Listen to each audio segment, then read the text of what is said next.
food to stay healthy. It's also affordable with meals starting from just £1.68, and it takes seconds to make.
Alright, am I being heard?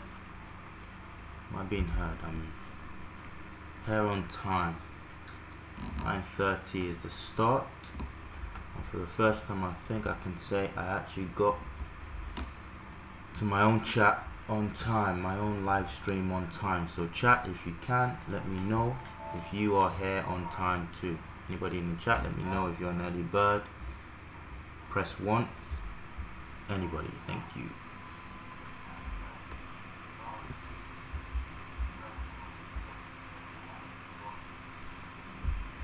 Thank you. We've got a live body. Mas Vasasin can hear me. Right, good. Next test is how well can you hear me? Let me know how well you can hear me. Because I think the last stream I listened back just a little bit and I wasn't quite happy with how loud I was. So thank you Master Assassin, and thank you Clifton Monk, thank you Jedediah Kane. We got the mods in the house. So let me know on a scale of 1 to 5, 5 being the best, how well I'm being received. Crystal clear? Okay, Master Assassin says crystal clear already. Some sharp responses in here. Thank you. Right, very good.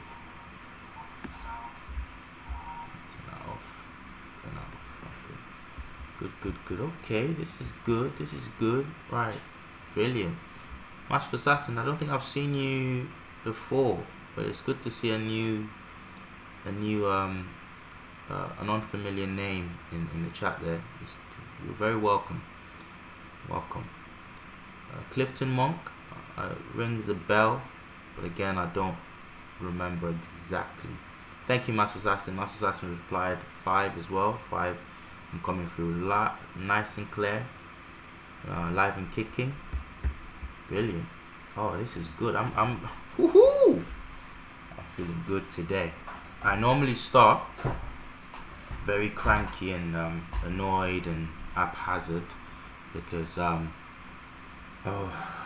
it's never this is why it's good to do these more regularly, because otherwise what do they say, practice makes perfect. It's cliche, but it's a very, very true cliche. Alright, I'm gonna let the music play for a bit. Master Assassin, lovely to have you with us. Good to have new company. Says my first time. Thank you very much, brother or sister. I'm assuming brother there, but you know. Surfactant. Oh my goodness. I just seen surfactant pop up there. That's nice. That's good. That's good. That gives me a good feeling. Good to see surfactant in the building. Good stuff. We're gonna have fun tonight. We're just gonna go straight into the material. And again, I'm here on time for once. And that's how it's going to be from now on. Guys. I'm going to try and be as professional as possible. The Trill Black is going to try and be as Trill and Black. Because it's not a black thing to be late. Come on now. Should be. Didn't build those pyramids turning up late, you know. At our own pace though. not our own chilled pace, but you know, got them built on time. We did. Yes, sir. Okay, so what I'm gonna do is let this just let the music play for a little while. Let some folks, more folks, join us, and yeah, we'll just see how many more people join us before we start. Give people time to. It's good to show mercy now. There, but for the grace of God, you know, turn up late. Can't be talking about how this is first time turning up early to my own live stream and then just zooming off, forgetting all the other people, the other brothers, the less fortunate that haven't attained such high level of professionality as I myself have in recent times. News of my demise have been greatly exaggerated. Okay, right, you can tell I'm feeling really good tonight. Alright, cool. Play the music and we'll just wait for a few more guys to what's it, punch the clock. Right.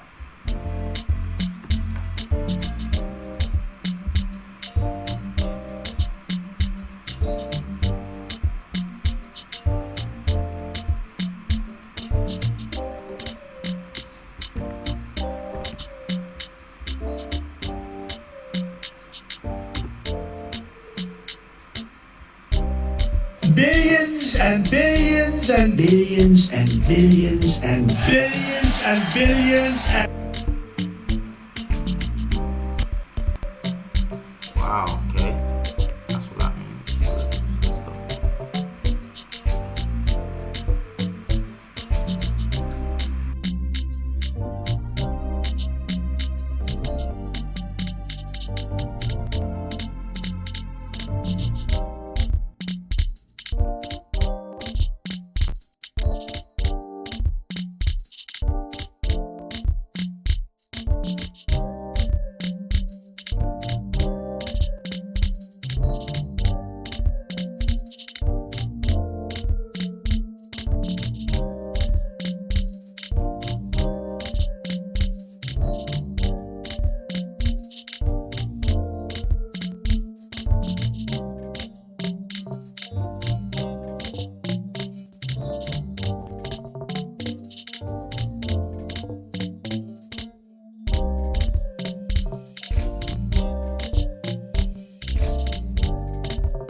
Right, and already we've got a super chat. I was waiting, and I think I'm just gonna announce that super chat. Get this party started, says Surfactant, and we shall. Reason I'm waiting again, just give me 5 minutes, guys. Just give me 5 minutes. Let some latecomers in, give them a bit of a chance, and then we'll get cracking. But thank you so much for that $5 super chat. Get this party started, says Surfactant, and we shall. Give me 5 minutes. 5 minutes. Thank you very much.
Okie dokie, let's turn that off.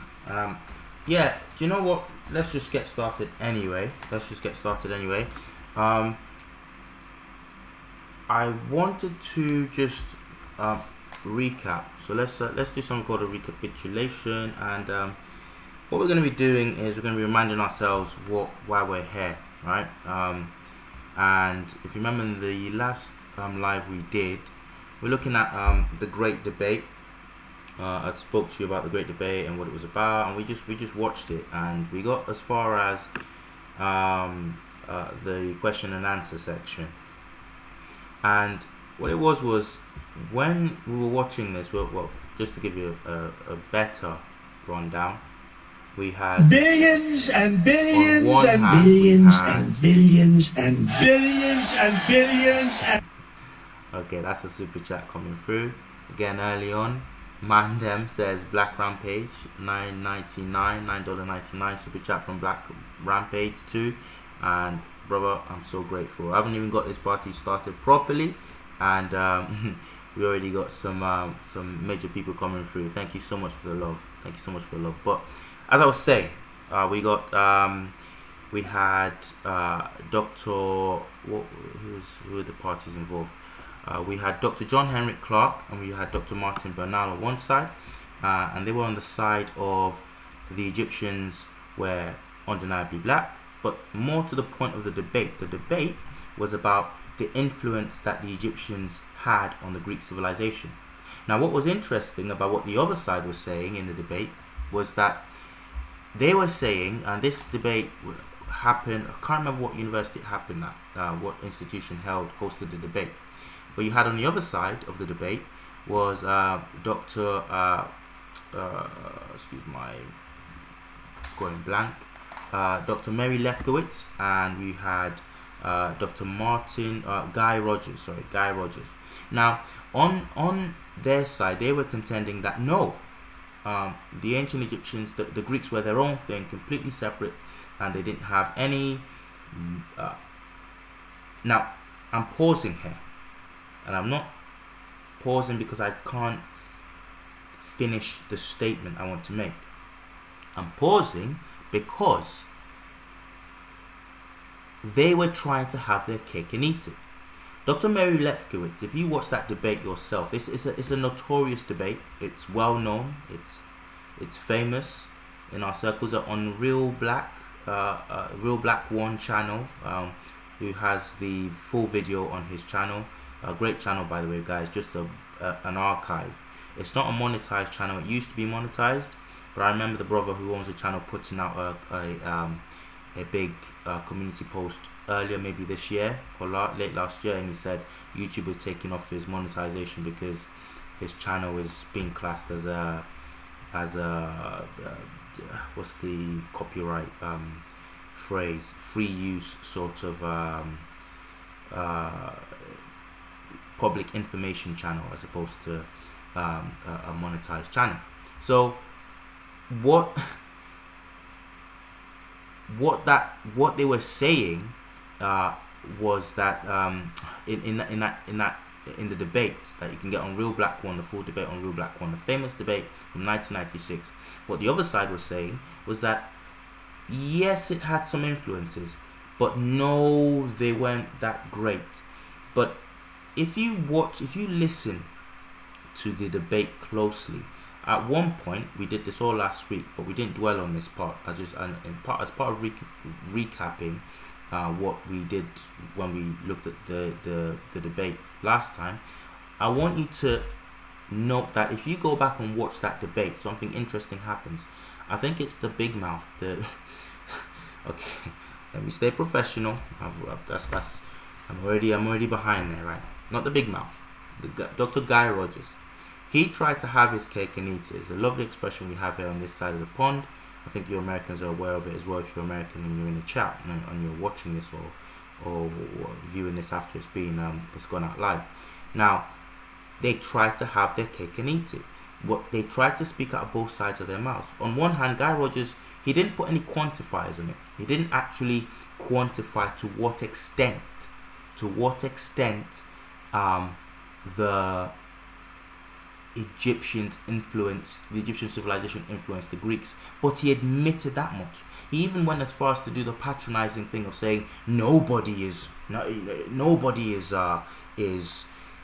denying. And this is a very fork-tongued thing to do. When someone starts a sentence by saying nobody's denying, well, they are, because that's why we're here. Said nobody's denying that the Egyptians had influence on the Greeks. Well, they are, because you're sat there saying that they had no influence. What we're talking about was that the Egyptians, there's no way the Greek civilization gets going in all its grandeur without the fundamentals that it took from ancient Egypt. It's almost like looking at America today. Let's say you're 1,000 years in the future, 2,000 years in the future, and looking back at America today, and somebody saying, see this American civilization, see this, the United States of America, it really had nothing to do with a place called Great Britain. It really had very minimal influence from Great Britain, or okay, let's be a bit more conservative. Oh well, see the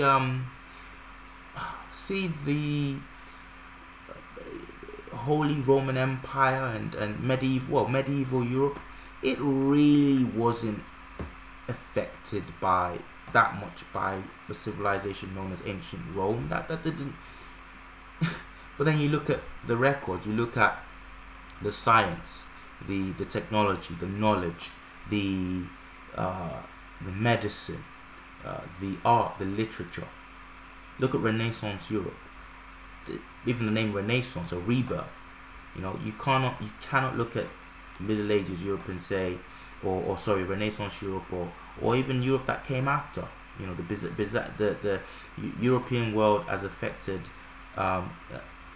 after the Dark Ages, during the Dark Ages. You cannot divorce it from what the Romans did. Rediscovery of the knowledge of the Romans and whatnot. So, but what they were trying to do was pretend, have their cake and eat it, and pretend that, Egypt had some influence, and do you know why that is? I think we all know why that is. I think there's this big struggle for. You would think that academics would not be so petty as to deny something so obvious. You would think so. But let's get into the video. Let's get into the great debate. And before I start, I just want to clarify a couple of things, because people often attack us content creators for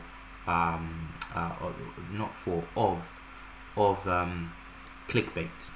I titled this video, as at the time of doing this live, Massacre, big capital letters and an exclamation mark. When two prodigies exposed the ancient Egyptian lie.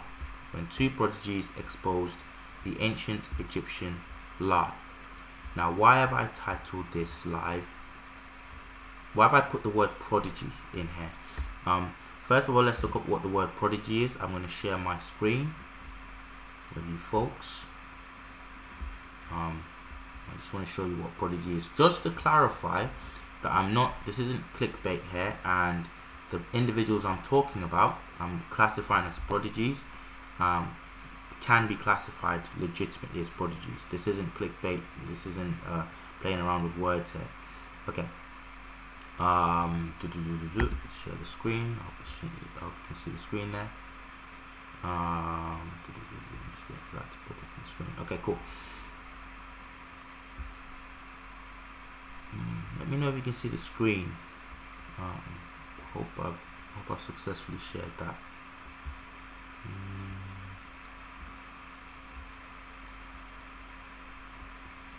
Okay, cool. Just press 1 if you can see the screen, and I'll carry on. I'll just carry on assuming that you guys can see the screen. This is a definition from dictionary.com, and it says, it reads, prodigy, a person. The number one first, the first definition is a person, especially a child or young person, having extraordinary talent or ability. Example, a musical prodigy. Okay. Number 2 example. Number 2 definition, a marvelous example of something, an exemplary example of something wonderful or marvelous, or wonder, something abnormal or monstrous. We're looking at the abnormal side of things here. Something extraordinary. This is archaic now. Dictionary.com says something extraordinary regarded as of prophetic significance. In any case, it's something extraordinary, an extraordinarily gifted thing or something, right? Okay, this is Dr. Martin Bernal, and please, this is important, family. This is very important, because when people attacked, they like to, detractors of what you are saying, if you bring a claim, or if you make a point, a truth point now, a truth claim, and what you've done by making this truth claim, you have upset at the apple cart. You've massively ticked off a lot of people. Egyptology is a cartel. I keep calling it a cartel, and for a good reason. Okay, we'll get into the video in a bit, but I just want to lay some groundwork. I believe, no, I'm not. I don't think I'm arrogant to believe that you folk will come to break bread with me as well as the video. I mean, you can get the video in your own time. On YouTube if you want, so, but I'm not doing myself a disservice to believe that you guys come to break bread with me as well. So before we get into the video, I just want to lay down some key things. And one of them is that when people don't like what you're saying, the truth of what you're saying, they go for you. They try to, first of all, character assassinate you. There's a lot of white academics who have actually come in this space and said, you know what, fam, you all need to stop your racism. This is some straight up BS. There is no way that the ancient Egyptians weren't black. But one of the things you will see that's done to these people is they're marginalized. They're called names. They're told that all of a sudden their credentials start to be debated. What does he really know? Like, where did he go? But we've got to make a big deal about the qualifications and the background of some of these people that are on our side, from the Caucasian diaspora, let's call it. Martin Bernal is from the Caucasian diaspora, and he was an honest man with credentials up to his head, his forehead, not even his neck, past his neck up to his head. But they tried to character assassinate him. They tried to talk about how it wasn't his field, all manner of things. So I just want to show you how gifted an academic, how brilliant an academic mind this man had. Martin Bernal, who has died, this is obituary on the Guardian website in Friday 21st June 2013. Martin Bernal, who has died at age 86, was a scholar of China and modern politics, but his contentious work on ancient Greece brought him most to the public eye. He maintained that the cultural roots of Greek civilization derived not just from Indo-Europeans invading from the north, but substantially, as ancient authors affirmed. So it isn't even a debate as far as the ancient record is concerned. Even the Guardian notes that. So you have to ask yourself, why was there even any debate? And an honest answer can only be that some people are so petty, with all the numbers and the letters after their name, they're so petty as to still be carrying around little man syndrome. You know, and that's what you've got. Sadly, listen, I'm gonna call it out. I'm not gonna make any bones about it. We are here, and this is a big debate, not because of us, but because a group of people, or it tends to be a group of people, have made this an issue. You know, not all of them, because one of them we're watching right here, Dr. Martin Bernal, an exemplary man. You can't tar everybody with the same brush ever.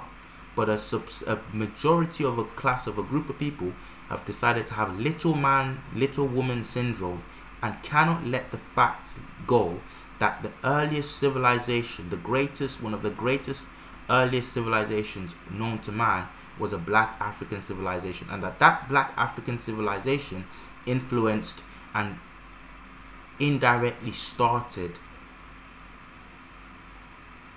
the many subsequent Caucasian civilizations that would come after it. There are little men out there with names, with letters after their name, who can't let that go, and they constantly tell the lie. Well, they've relented now, and they've come as far as saying, well, it was mixed. It wasn't. I've caught the brother. So I've caught the brother Black Rampage arguing this with some people in the community. It was not mixed, and he's right to stand on that. You know, Black Rampage too, you are right to stand on that and make bones about that. There was nothing mixed about the ancient Egyptians. Right up, the videos, you can get the videos out there. The King's Monologue has done a brilliant video showing that up until recently, Egypt, we're talking 1800s, Egypt was still very black. A lot's happened to make it what it is today. But in any case, we're here because some people, not us, we didn't start this fire. We didn't start this war, but we are going to end it. We are going to end it. You know, we are going to end this war. So, again, the Guardian newspaper here says, as ancient authors affirmed, the Greek civilization derived its cultural roots from Egypt, the Phoenician cities of the Eastern Mediterranean and West Asia. In place of what he saw as the racist Aryan theory of Greek origins prevalent from the early 19th century, he proposed a revised ancient model that accepted some Indo-European input, but held that about half the linguistic and mythic components of Hellenic culture came from African and Asiatic introductions since the early 2nd millennium BC. The trilogy in which he put forward this argument, Black Athena, get a copy, I got mine, provoked great academic controversy. He did not foresee what one commentator called, quote, the firestorm that would break upon his head. Okay, let me just skip ahead here. Well, actually, this article in fact talks about the great debate that we're gonna well, it kind of talks about it tangentially, and it says Black Athena revisited. Before I said, I just want to say hi back to RJ, one of our mods in the chat. Big respect. Hi everyone at True Black. Hello. I see you out there, RJ McKenzie. Good to have you here with us in the chat. Very good to have you here with us in the chat. Right, I read on. Black Athena Revisited 1996, edited by Mary Lefkowiz and G.M. Rogers, brought together hostile contributions by scholars from a range of disciplines. They brought hostile contributions. Now, again, more to the point I was trying to make about this guy's credentials. Let's go down so you can see what I'm talking about Martin Bernal's credentials.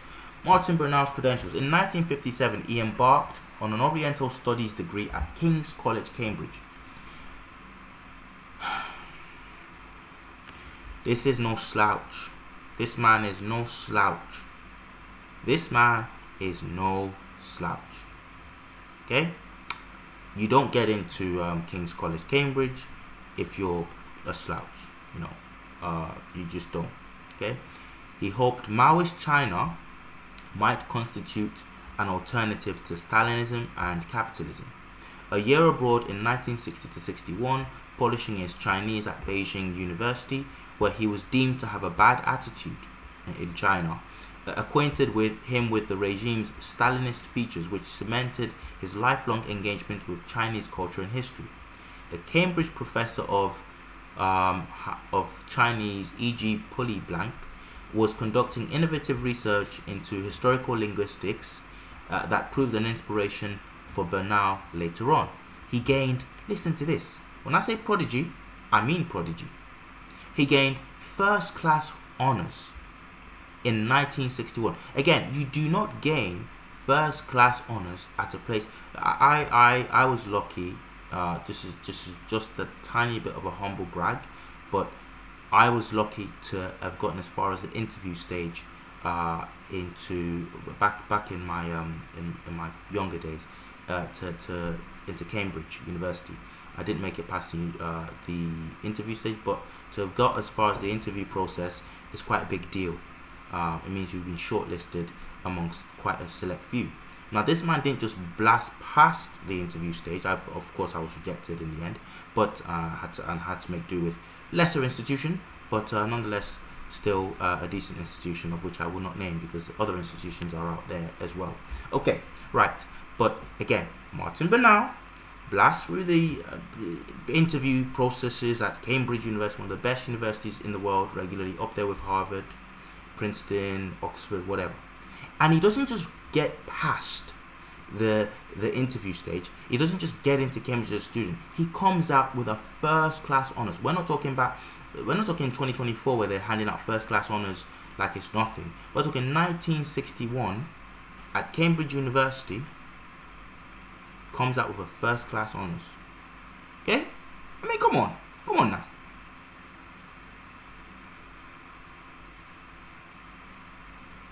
Married his fellow student Judy Pace. Okay, that's personal stuff. Don't really need to know that. Okay, King's Fellowship. He becomes a research fellow at Cambridge again, where he received his PhD. So we're dealing with a man who is quite adept at handling the study of different civilizations, different cultures. He knows the language inside out. He's a bilingual person, and he's well embedded in Chinese culture, Chinese history, down to the ancient roots. So he has the field work down. He has the credentials to pivot later on to something like Near Eastern studies. Let's keep going down. Okay, he gets a post in 1972. Bernal was appointed associate professor in the Department of Government at Cornell University. That's another big name. That is another big name. So again, we ain't talking about no slouches here. We're not talking about a slouch, someone who's just, not that it matters, not that what university you go to matter, but this is to prove a point to some of the people who come out here, who came at Martin Bernal in his lifetime and said he didn't know what he was talking about. This is a PhD, a first-class honours degrees graduate at Cambridge University, now a research fellow at Cambridge, and now a professor at Cornell University. Okay, in 1976 he meets Leslie, again personal stuff. He married twice, had his second wife, met his second wife at Cornell there in America, and then we hear that. Let's keep going. So this guy had roots. He had roots in Egyptology from his grandfather, the Egyptologist Alan Gardiner. I looked up Alan Gardiner. Alan Gardiner was one of the the people who started the problems that we have today. He believed that ancient Egypt was Caucasian or whatever you would have it, and the blacks couldn't possibly have built such a great civilization. So Bernal, that's another thing you'll learn about Bernal. Bernal is actually going against the grain in his own family. Bernal is somebody who writes a book saying, look, the ancient Greeks got their stuff from the ancient Egyptians, and the ancient Egyptians were largely black people, Nilotic East Africans. Okay, but he's doing that against like his grandfather, who was a famous. If you look up Alan Gardiner, Egyptologist, big name in Egyptology, massive name in Egyptology. Up there. So he's a prodigy, and he has it in his blood. He has the pedigree for this stuff. Okay, he becomes an adjunct professor in the Department of Near Eastern Studies in 1984. Okay, I'm reading down at the end of the article now. Becomes full professor at Cornell in 1988. So this guy became a professor of Near Eastern Studies. So again, he's not just no slouch, but he's now a professor in the area that is going to be challenging the mainstream on. That's Martin Bernal, sinologist. It says at the very bottom, historian and political scientist. This was a prodigy. Point proven. If you're in the chat, if you're watching, whatever, if you can hear me right now, please hit the like button. Please hit the like button. We've got measly 10 likes right now, and I think those 10 likes were they were already on the video before I started. So please hit that. You're doing me a massive favor to hit the like button. Thank you very much. So that's it. We sorted Martin Bernal out for his status as a prodigy, not clickbait. Okay, thank you. Let's move on to Dr. John Henrik-Clarke. Right, this I had to go down the Wayback Machine for this information. I hear you, brother. I saw someone in the chat earlier. Trap effects, brother. Thank you for what you're saying about the IG stuff. I got the stuff you sent me in the IG, and I've seen it. It's very busy out here, so just gonna have to give me a minute to get to all that stuff. It looks like amazing information that I got through from you, Trap Effects. So and I will most definitely have a look at that information. Looks like gold. Looks gold. So I will get down to that. Thank you very much for that. Okay, so John Henrik-Clarke, number 2 prodigy. This is the let's see, the cloak and dagger here. In the cloak and dagger, press 1 if you know what I'm talking about when I say cloak and dagger. Shout out to all the Marvel nerds in watching right now. But he's the cloak of our little cloak and dagger duo here. Okay, John Henrik-Clarke, the black half of this duet, and he was born in 1915. The Wayback Machine, this website from the Wayback Machine tells us, the oldest son of an Alabama sharecropper family. The young John Henrik-Clarke left the South in 1933. So we're talking, what's that? Help me out here. My maths. 18 years. 18 years after he was born. At the age of 18, he leaves his family, his business, his way of life, whatever, by way of a freight train for a life of scholarship and activism in New York. He develops his skills as a writer and lecturer through the radical movements of the Depression years, and his assiduous participation in study circles like the Harlem History Club and the Harlem Writers Workshop. He studied history and world literature at New York University, at Columbia University, and the League for Professional Writers. Oh my goodness. Again, we got another brilliant mind. A prodigy, wouldn't you know? My goodness. My goodness. So we're talking Columbia University here. We're talking New York University. These are Ivy Leagues. These are Ivy League places. But do you know what? This is even...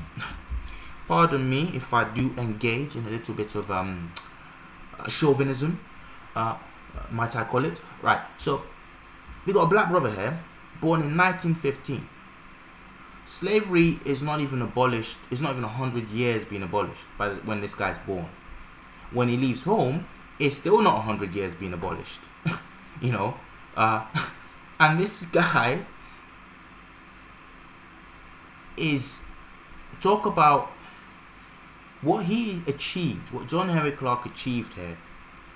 To say it's against the grain, to say he's climbing uphill, he's swimming against the tide, it's a bit of an understatement. This guy was born, I don't know what the wages of a sharecroppers were, but it doesn't sound like they were balling, let's just say. It doesn't sound like he had access to the education that he would need to accomplish what he later accomplished. But this guy probably taught himself how to read and write. Prodigy? To break outside of the mold of institutionalized, of slavery, of all that mess, all that ish, all that rubbish, you know. And to now be, you're talking a guy studying at Columbia University. Anyway, right. But the greater part of his education came from studying at libraries and from his early association with prominent historians. And I said, pardon me if I do engage in a bit of chauvinism there, because I was gonna pit his achievements, considering up against Martin Bernal's, and I think that's fair game. That's fair game because, again, swimming against the tide is an understatement when it comes to what John Henrik-Clarke achieved in his career. You know, compared to somebody like Martin Bernal, props to him, who was like surrounded with academic pedigree, you know, come from a probably upper to middle class background. Anyway, whatever, you get my point. Press 1 in the chat if you get my point. Okay. But the greatest part of his education, thank you, Massive Assassin, Surfactant. I think that's a response to my Marvel call out. Thank you very much. I see some. I'm in good company. I am in good company tonight. We got people who know, who've been about, you know, who know their stuff, right? Cloak and Dagger, Marvel. Check it out. Google it, guys. Okay. But the greater part of his education came from studying at libraries. So that's self-teaching there, and from his early association with prominent historians and bibliophiles like Arturo Schomburg, Willis Huggins, Charles Seifert, John Jackson, William Leo Hansberry. I was well grounded in history before ever taking a history course, he confided recently. A gifted storyteller, Dr. Clarke has published more than 50 short stories, including The Boy Who Painted Christ Black, written in his early 20s. He has written or edited more than 30 books. His articles and conference papers on African and African American history, politics, and culture have appeared in leading journals throughout the world. His syndicated book review column, African World Bookshelf, was distributed to over 50 newspapers in the United States and abroad by the Associated Negro Press. You get the point. You all get the point. So, again, not clickbait. These were definitely two prodigies. Okay? Right. If you're wondering what happened back there, I just did a little inadvertent burp. I just shout out to the rice. Press 1 if you know what I'm talking about when it comes to rice in the chat. Come on. I think if you're Trillion Black, you know all about rice. That's for sure. Okay, right. It's a staple. Okay, let's do this. Oh yeah, check out our video on rice as well. Rice and how it got to America. Let's see. Oh, right. In the next slide there, I got something for you. Check his seminal book, Christopher Columbus and the African Holocaust. I've not gone around to reading that book cover to cover. I've not got back down to easy to reading that book cover to cover. Now I will get into it at some point, but I can only recommend it based on the little I have read already. It sounds like it's going to be an amazing read. He just destroys Christopher Columbus. A lot of stuff that let me tell you something. Let me put it this way, guys. When you read his book on Christopher Columbus, you will wonder this is not an understatement. You will wonder who's worse, Hitler or Columbus. You know, we ad nauseum, you know, there's movie after movie about Hitler and the Holocaust and rightly so, right? You know, you've got a very bad part of history that Hollywood will tell us about again and again. But for some reason, they don't tell us about Christopher Columbus. For some reason, Christopher Columbus actually has a day. Americans celebrate, I think you guys across the pond, they celebrate Columbus Day. You read into the history, public record of who Christopher Columbus was, what he did to the natives of America. Natives of America. And the Black Sea he brought over there, and some of the Black Sea found there. That's one for another day. Columbus found blacks in America. If you don't know that, press 1 in the chat if you knew that. Press 2 if you didn't know that. Columbus found blacks, Negroes, not tanned whites, you know, Negroes in America. Press 1 if you knew that. Press 2 if you didn't know that. He did.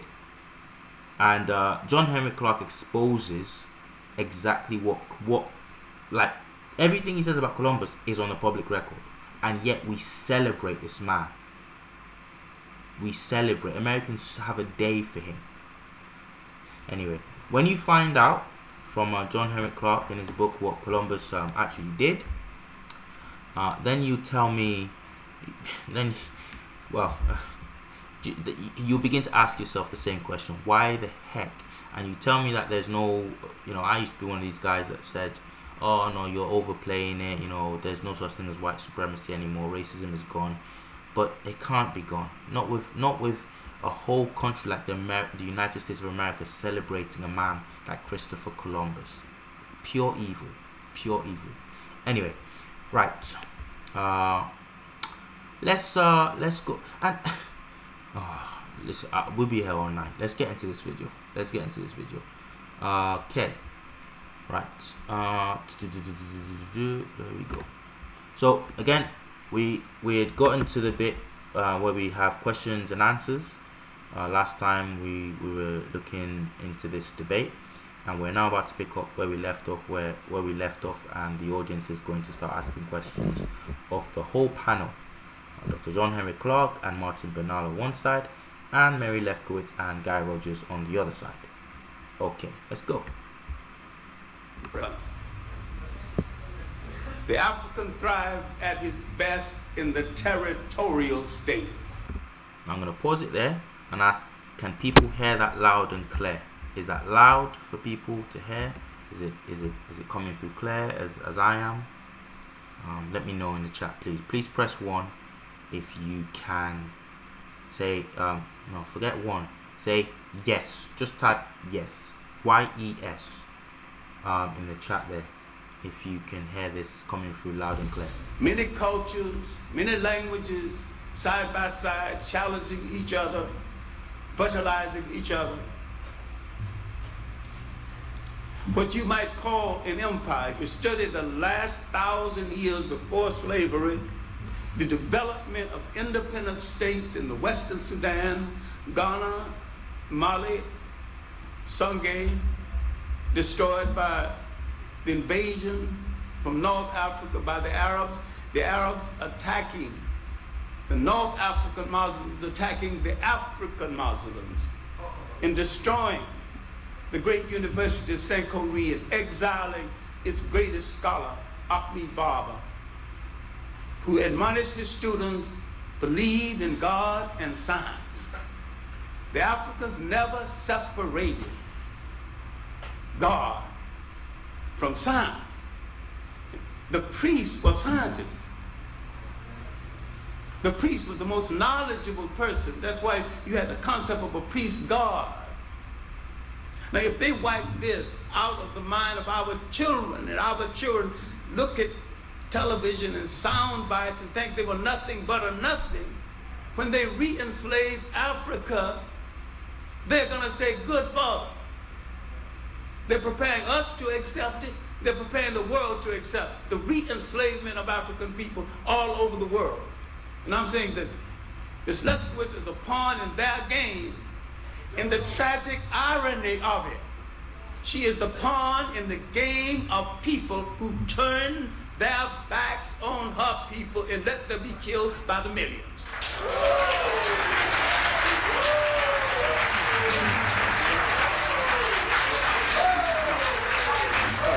American intelligence, French intelligence, British intelligence, the intelligence of the Western world knew exactly what was happening to the Jews in Germany.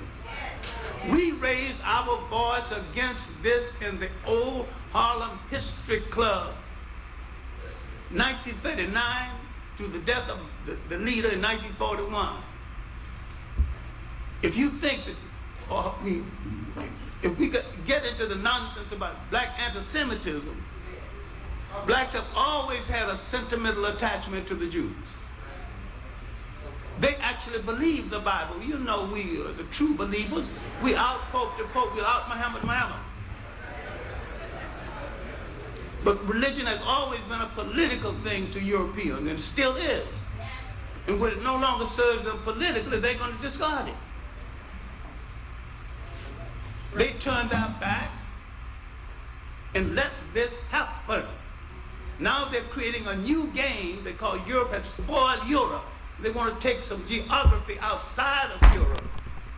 They say the people they're going to take the geography from are unworthy.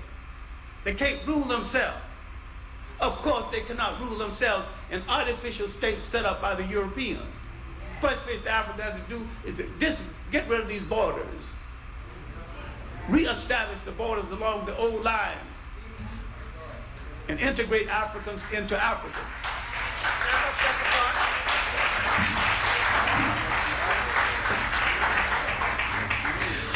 Okay. Thanks. Well, now it's the time for you to talk. And again, I'm going to be ruthless. You should have questions, and we're interested in dialogue, not diatribe.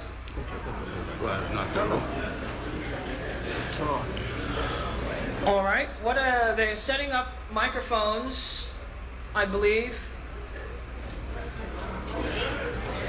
When you ask your question, and hopefully it will be written down so you will not veer off the beaten path, you will ask your question, please, of a specific panelist, and we have such a line of people we want to move along, so please do be considerate. Are we ready? Could you see whether that microphone is working, please? It's working? Okay.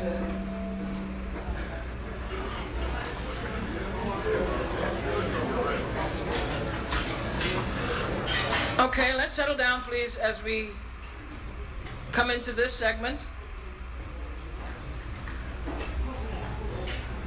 Okay, the first question, please. Good evening. I have a question for Dr. Henrik-Clarke. Now, I'm just pausing it here, family, to say you need to... The miking here from the question posers wasn't great, so you need to pay close attention, kind of tune up your eardrums so you can hear what they say. I will try my best to translate what I think has been said to you. Had to watch it back just before this live so I could get exactly what I think was being asked. So, but just keep your ears peeled for the questions there, because the miking sounds a bit. This is the 90s, so this is mid 90s, so miking wasn't great. I mean, still not great in some of these things, so or whatever. So yeah, just keep your ears peeled. Oh, one more thing. Did you hear what he said? Did you hear what John Henrik-Clarke said about Africa there? That's actually more important than we might realize. And this is itself is its own live, its own video. The borders in Africa, they're not natural borders. Let's keep it to Egypt. Let's make that actually relevant to Egypt. Regions southern, about halfway down what is called Egypt today, could technically be classed as part of Nubia or Sudan, because you have the Egyptians getting, in ancient times, before everyone was whitewashed, were heavily blue-black, you would say. Halfway down into Egypt, you had, now I think you've got black individuals there, still highly concentrated in the Aswan region and further down, but again, their tone is more mocha, towards a bit darker. But in ancient times, you would have found some of the darkest people on earth in that region of Egypt. So that's even up until, listen, you need to check out TKM's video if you haven't already. I guarantee if most people watching this would have, but if you've not, if you're watching this back later on, check out the King's Monologue and his video on Egypt in early 20th century. before the flooding of the Aswan Dam, the flooding caused by the Aswan Dam, before the uprooting of all the Nubian and Sudanese people from. Check out these old reels, these old pictures of Egypt as recently as the early 20th century. Black faces everywhere. Black faces everywhere. Like I'm not talking about mixed looking black people now. Like shout out to my mixed race folks, my mixed blacks. But we're talking just straight up darkies like myself. You know, all over the place. Tour guides, merchants, street sellers, whatever, just all over the place. And so, but if you were to actually do the borders properly, you'd find that maybe there's a case for Sudan starting higher up into Egypt, or what you can call Nubia. If the Arabs want to say that they were never black, or whatever, the demographics were never black and whatever, then properly speaking, before they pushed a lot of blacks deliberately out of halfway down south into Egypt, you could actually class that place, demographically speaking, half of Egypt as part of the Sudan. Does anyone get my point? Anyway, I'll move on. So that's what, just those two things, just those 2 points. The main point being, keep your ears peeled about these questions. Right, let's go. I just happen to be, I won't say which Grand Lodge, but I happen to be the junior warden of Grand Lodge of Research. And you're stating in your book about masonry, I have to disagree with you. And I'd like to know how much research masonry, which was a bastardized word given Pythagoras. Masonry was not always known as masonry. It was called the study of loss. Would you please identify the incorrect statement? No.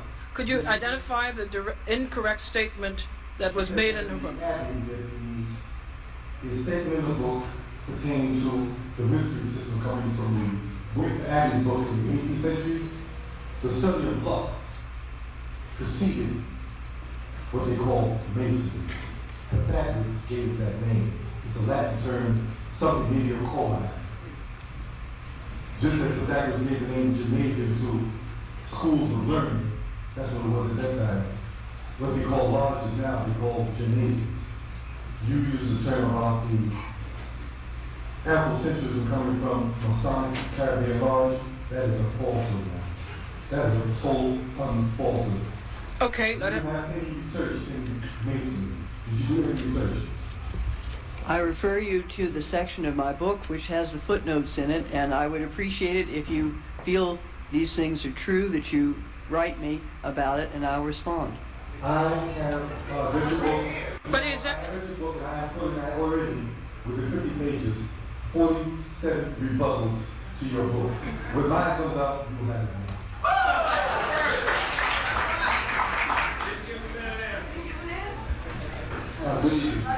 But before you, we didn't hear a response, Dr. Lefkowiz.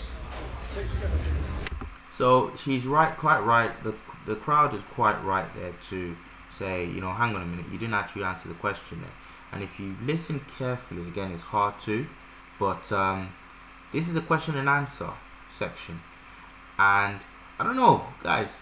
I'm gonna let you guys tell me what you think's going on here. Do you think that? Okay, let me phrase the question. Let me rephrase the question. The man had a point that in her book, which I've not managed to read either. I've read bits and snippets of it that I find relevant. You can get it online. I think you can get it. It's on in a online repository somewhere, some kind of online library, public library. But you can get it on the internet. And I read bits of it. And on this point, the man's trying to make, he's trying to make a.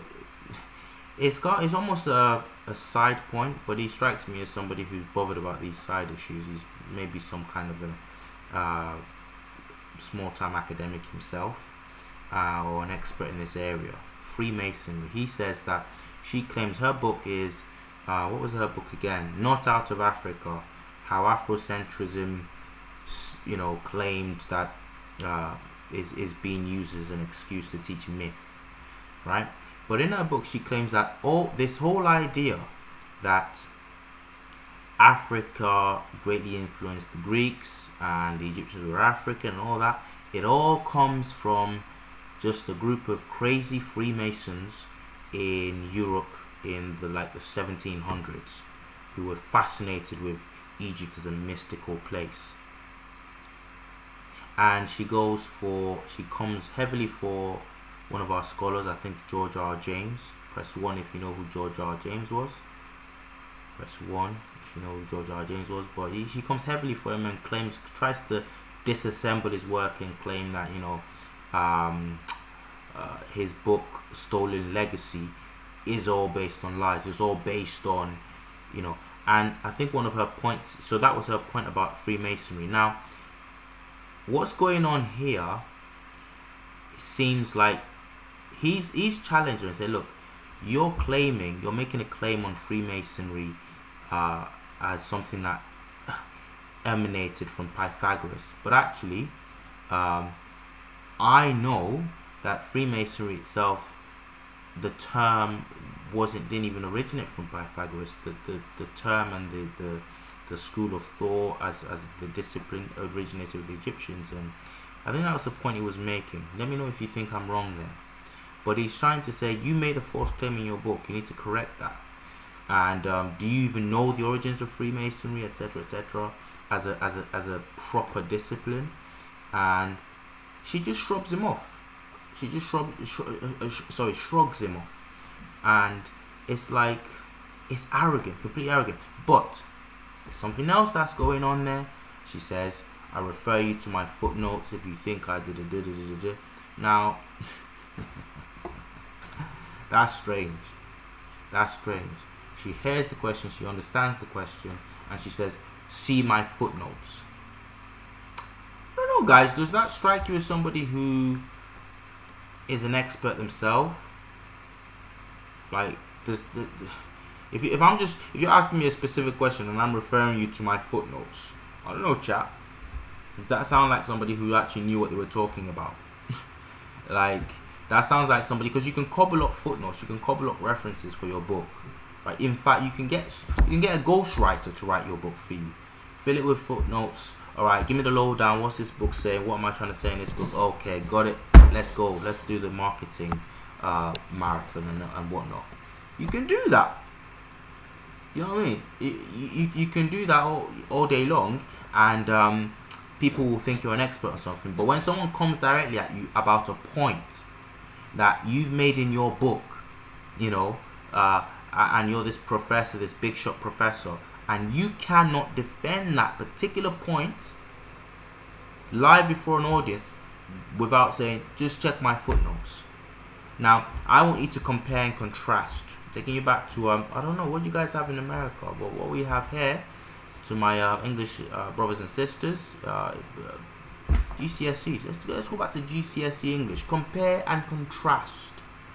Or GCSE history, A-level history, GCSE history. High school level history. Compare and contrast. I want you to compare and contrast her supposed expertise with how someone like a Martin Bernal or John Henrik-Clarke answers the questions that they're asked. That's a straight up deflection. I refer you to my footnotes. Whoa, which one? Which one? Like the 1,000 of them that you've got in there. I'm seeing people get it in the chat. People are saying she went. Yeah, Mas Assassin. I hope I'm saying your name properly. Mas Assassin says she went there underestimating the intellectual capacity of the audience. She wasn't ready. No, she was not. She was not ready. Exactly what's going on there. She wasn't ready at all. But I just want you to catch that.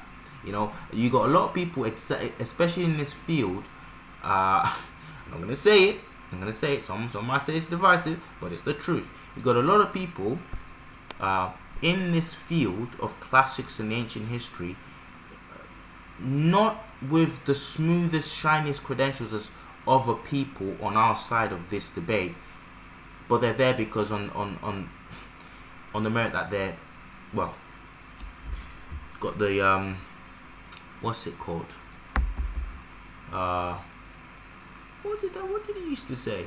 The protection for the what's that phrase by the legendary comedian? I can't remember. The something for the protection. She's got the protection. She's got the she got people around to cape for her. Being a someone said a Karen in the chat there, because I do not understand why she's responded like that.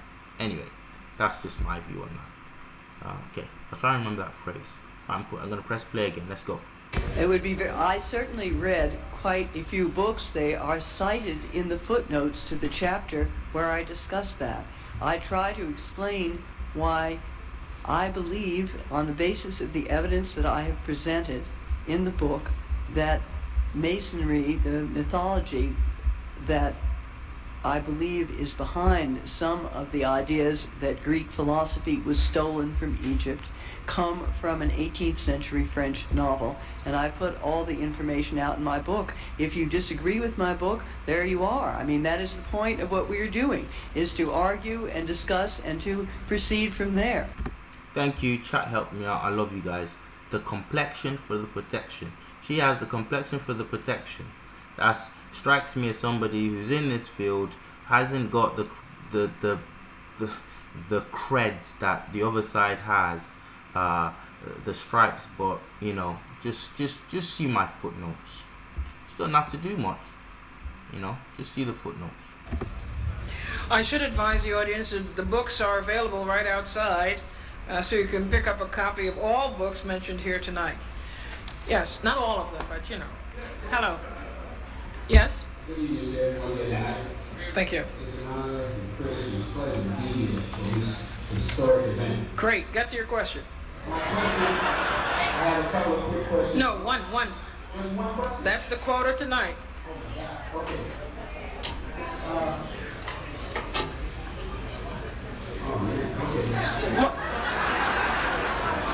Well, what you could do is you could step to the side and pick one. My question is, just one question for everybody? Just one question. Okay. That's difficult. Okay. My question is for you, Dr. Lefkowiz. Did the ancient Greeks espouse white supremacy? Thank you. So the question there was, did ancient Greece espouse white supremacy? Were the ancient Greeks racist in effect? Again, did ancient Greece espouse white supremacy? That's the question that guy asked. I believe that the ancient Greeks did not do that. I believe that the ancient world in general did not have the problems with racism which our society is so fraught with today. And that is one of the great reasons why I, in many ways, am happier studying the ancient world.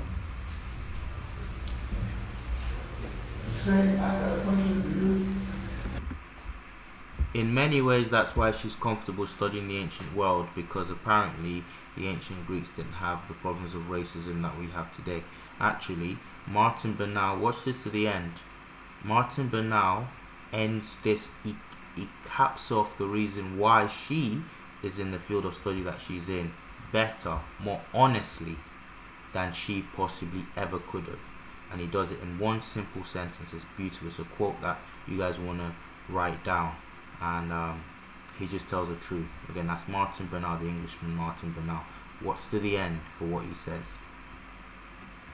And I would like to know from you, would you say that James Preston, who founded the Institute of Oriental Studies from the University of Chicago, is a liar? Then you haven't read his work, because I have it right here, and he made no bones about what the Greeks got from the Egyptians. And when Dr. Clarke mentioned to you about Herodotus said this. He said, I cannot say with certainty which supposition is the right one, but I noticed this myself before I asked any question, both in cultures and in Egypt. And the Egyptians, the Chaldeans remember the Egyptians much more distinctly than the Egyptians remember them. For the Chaldeans said that they thought that they were offspring from the soldiers left there by his ancestors who was the head of the Egyptians. He went on further to say that the Council, the Egyptians and Ethiopians, had black skin and wooden hair. Right. I can And answer. let me remind you that if you know anything about Greek mythology, you would have read about Agamemnon. Agamemnon, the Greek mythology, is actually King Amenhotep III. It's Agamemnon, actually. Agamemnon?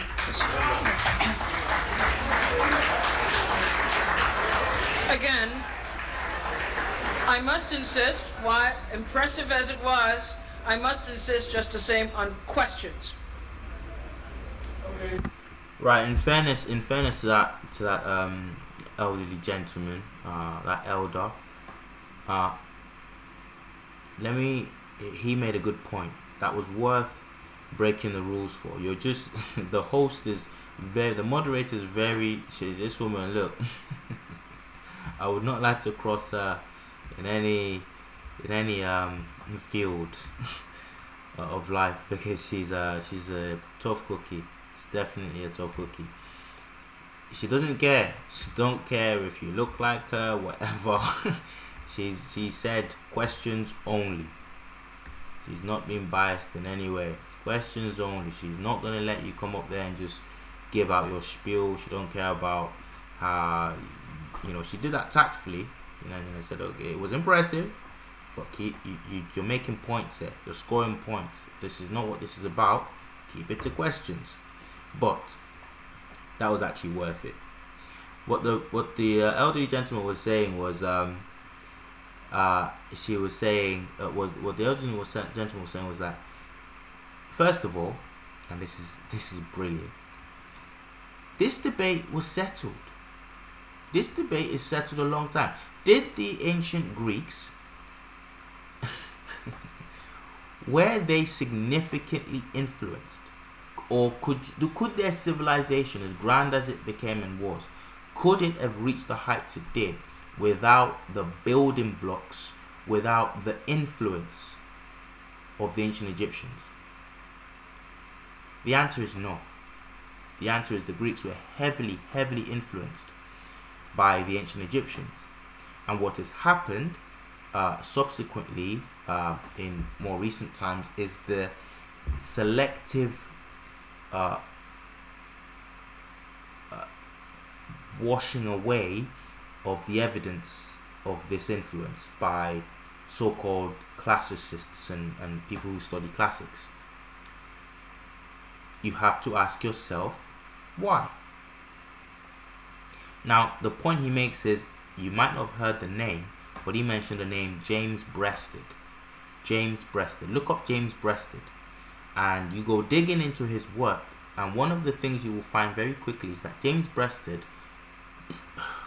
I'd be surprised if anyone doing this research hasn't come across his name.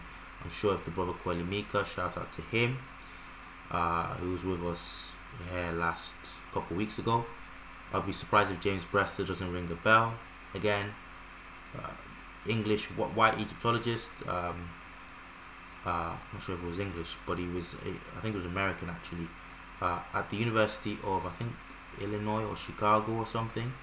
And anyway, noted eminent Egyptologist, and he wrote seminal works after seminal works saying that, well, it's quite obvious. The Greek civilization borrowed heavily from the Egyptians, from mathematics to medicine to religion. Even their religion was a copy of the Egyptian religion, just with different names. Just like you see with the Romans. It's like saying, did the Romans get anything from the Greeks? It's a stupid question. It's a completely stupid question. They did. Now there's still a bit of a debate on the language, the influence of the language, but even their alphabet is heavily influenced by the hieratic script of the Egyptians. Again, the King's Monologue has done great work on that, showing that, demonstrating that.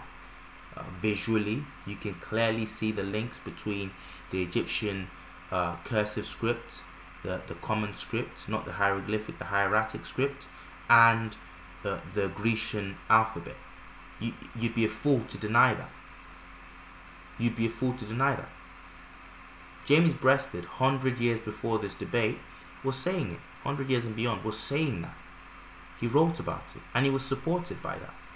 So, if it's not a small man syndrome we're dealing with here, why is this even being debated? That's that man's point. And then his second point was, I think earlier in the debate, Guy Rogers had made a point of, someone put a comment in the community post I put out earlier today and said they want Herodotus. Listen, if you're watching right now and you made that comment, I loved the comment, and I had to put a heart on it. I'm trying to make those hearts a bit more scarce. I'm just gonna put the hearts on comments that really make me laugh, or like physically laugh, like out in real life, not some LOL thing on the comment board there. But I had to put a love heart on that comment. He said they're looking to put Herodotus's head on a spike out here. They are looking, if they could find that man's body and they could they could decapitate, do some Oliver Cromwell thing. Press one if you know what Oliver Cromwell was. Posthumously dismember Herodotus's body. There is a in the classics field, there is a most wanted out right now, and Herodotus is on is number one on that list, because they cannot get away. For years and years, for centuries, they had this uncomfortable account from Herodotus about how the ancient Egyptians were blacks with kinky hair, how they were linked to the Ethiopians, how culturally they were linked to Africans further south. They've had a problem with that. They recently settled on, well, he didn't really mean black with kinky hair. We're gonna go with dark skinned. They're doing all manner of things, and now they just ignore him altogether and say, look at the genetics, look at our genetic studies. Okay, but they hate Herodotus. Now this elderly gentleman was just defending Herodotus, saying, look, every time Herodotus speaks about something, he says he lets it know what his opinion is. He's known as the first historian for a reason. Guy Rogers made a point about Herodotus. Well, Herodotus also spoke about ants that dig gold. Actually, if you look at the account, Herodotus said he got the account from the Babylonians. And there's a reason, there's a good research paper out there. I don't want to go into it tonight because I'm already digressing massively. But there's a great research paper out there that shows that the misconstruction was from translation. Something got lost in translation. The Babylonians at the time, it's a brilliant paper. There's just not enough time to go into it. But this person goes into the history of the word that's used for gold searching ants. And it's a long story. The Babylonians got the word somehow from the Indians, where these ants supposedly live, and that word literally translates as ants that dig for gold. But it was a don't know if metonym would be the word, or a metaphor. It was a metaphor for it was a squirrel-like creature that burrowed that lived somewhere in the hills, somewhere in the Himalayan mountains, somewhere in that region. And at the time, there was I don't know what the word was, a quarry of gold that the squirrels or the little rodents inadvertently, they would gather up gold dust.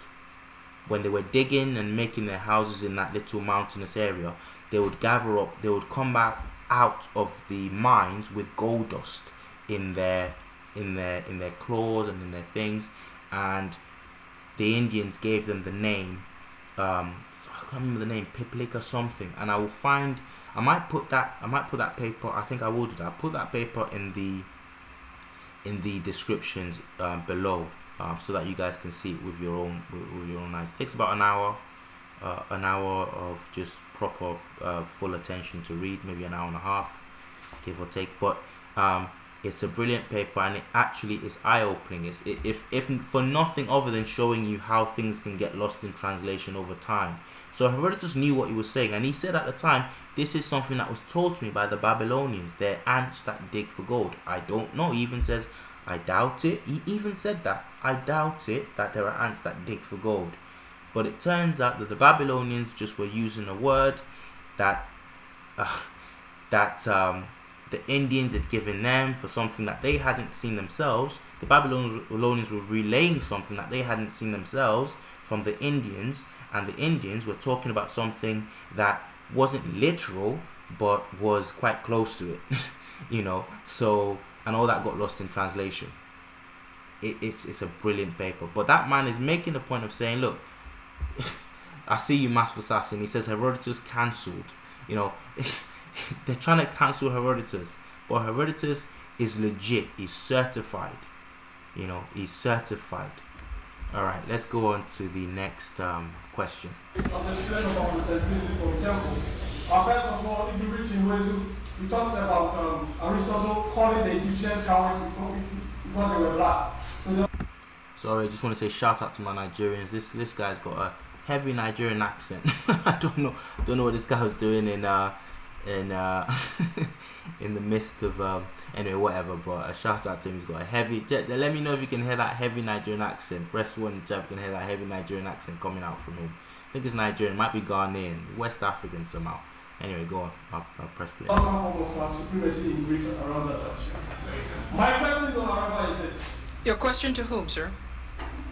Well, basically, anybody can read. Okay. Why do these Hellenists or whatever you call them, these Greek scholars, Eurocentric classicists, find it so difficult, okay, to admit the Africanity of Egyptian civilization when you have practices like circumcision, which even Semites like Abraham come to the area to learn and all of that. When you look at the American Heritage Dictionary, for instance, even though you have African words in the dictionary, we are not part of the world root of languages and all of that.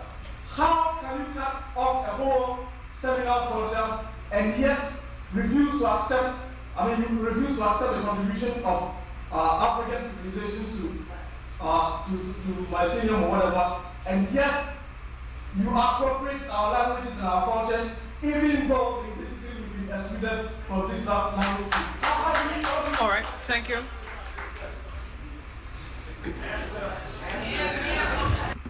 Did you all catch that? I'll just go over it. How can you possibly cut off, I'm simplifying heavily now, how can you simply cut off Egypt from Africa whilst at the same time appropriating what are quite obviously African names and places and practices as seen in the ancient Egyptians? I think that's what he's saying. I think I'm a bit slow. I'm a bit slow, guys. That's why I didn't get into Cambridge. But I don't know. Maybe I've got that wrong. Let me know if I'm being slow there. In the chat. Let me know what you make of that question. But here's the response. I don't think that anyone maintains that ancient Egypt wasn't part of the continent of Africa. So that's a sort of non-starter. Secondly, Order, please. I feel like Judge Ito. Secondly, linguistically, I don't think that anyone I know believes that ancient Greek, in its majority, is derived from the Afro-Asiatic language group. I think that the placement of Greek into the Indo-European language group sets it in a different context. I have no problem acknowledging Greece's debts to many different Near Eastern cultures. Doesn't bother me at all. Professor Clarke, would you like to respond? We're not analyzing the fact that at the time Greece and Rome was at their height. So before we let Dr. John Henrik-Clarke answer that, give his opinion on that, let me just go over that.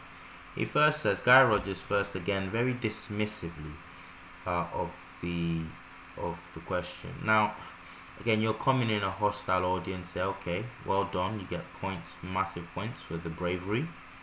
But at the same time, you have to have enough self-awareness.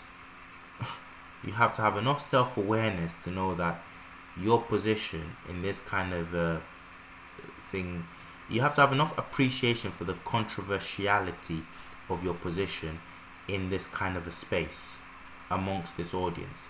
And Guy Rogers comes off as a troll, you know. I don't think anybody is saying that Egypt is not part of Africa. First of all, that's not what he said. And secondly, effectively you are. Effectively, Egyptology does do that. You know, it claims. It's not a popular talking point for the other side anymore. They don't say this like they used to say it willy-nilly. But they claim, and they still, the henchmen online and the common layman will say, well, there's that big thing called the Sahara divides Egypt from the rest of Africa. Is that why Nubia was constantly invading and being subdued and invading and being subdued and by the Egyptians? Is that why they were constantly warring? Because there was this great desert they couldn't cross or trading with them? Or is that why the Egyptians constantly talked of their homeland being in Nubia, past Nubia, in Punt, which is thought by most people to be in the Horn of Africa? Like, oh, this big Sahara, but they believe they came from beyond the Sahara. Like, you have to be completely ignorant to believe the stuff that they put out there. And this is the thing, guys, like, we've not toxified this space. It's something I'm coming to terms with. You know, at first you don't want to be divisive and whatnot, but at the end of the day, we didn't, what's that Billy Joel song? We didn't start the fire. But it was always burning since the world's been turning. It's like, I love that song. I'm doing shout outs tonight. Shout out to Billy Joel, man. Shout out to Billy Joel. If you're watching Billy Joel, that's a great song. But like, they make out like we're the ones coming with a, you know, you get these comments, why are you guys obsessed on the race of the Egyptians and what? But we didn't start this. We didn't make this a toxic space. We didn't make this the toxic debate that it is now. You know, go and do some reading and see why this is an issue. I think we need to start a sort of a campaign. I'll talk about that later. I'll talk about that later. Let me not get carried away. But he says, oh, I don't think anybody's denying. But you are effectively when you for decades and decades said, well, culturally the Sahara separated Egypt from Africa proper. So it's again this fork tongue way of speaking. Do you know what I'm saying by fork tongue? He's talking out of both sides of your mouth. We've not separated, you know, nobody. I don't think anybody thinks that. But Egypt wasn't really, no, Egypt was not black African. No. It was all Mediterranean. But you don't have to cross a sea from inner Africa to get to Egypt. You have to cross a sea to get from Europe to Egypt. So it's like, guys, you have effectively separated Egypt from Africa when you start to say stupid things like, you know, Egyptians were separated from Nubians because of the desert and all this rubbish. That's what you've done. And secondly, he makes the Afro-Asiatic point. He can have that. I think the debate's still going. I don't know if anyone has any information about that, whether Greece can be classified as an Afro-Asiatic language group. I think Bernal's work, which I've not finished reading, there's a lot of things I'm juggling at the moment. But I think Martin Bernal makes a good case for even the ancient Greek language and dialect, that, well, in the very least, its alphabet coming from the ancient Egyptian language and writing system, which is Afro-Asiatic. So I don't know if you can influence. I don't know how you can influence a writing system without like influencing the language itself. You know what I'm saying? Maybe that's possible. I guess it's possible. Because lots of African nations have adopted the Latin script, and their language hasn't changed. So the language is, anyway, whatever. You get what I'm driving at. So fair point. I'll let Dr. John Henrik-Clarke speak. Majority of their own people were slaves, and that people who created the word democracy and popularized the word Christians were neither democratic or Christian then or now. And so we are following a myth they created far worse than any myth the Afrocentrics have created or accused to have been created. My criticism of Afrocentricity is its inadequacy. It hasn't gone far enough. Question, please.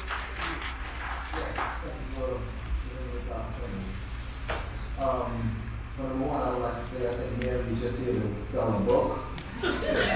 Well, we not. Question.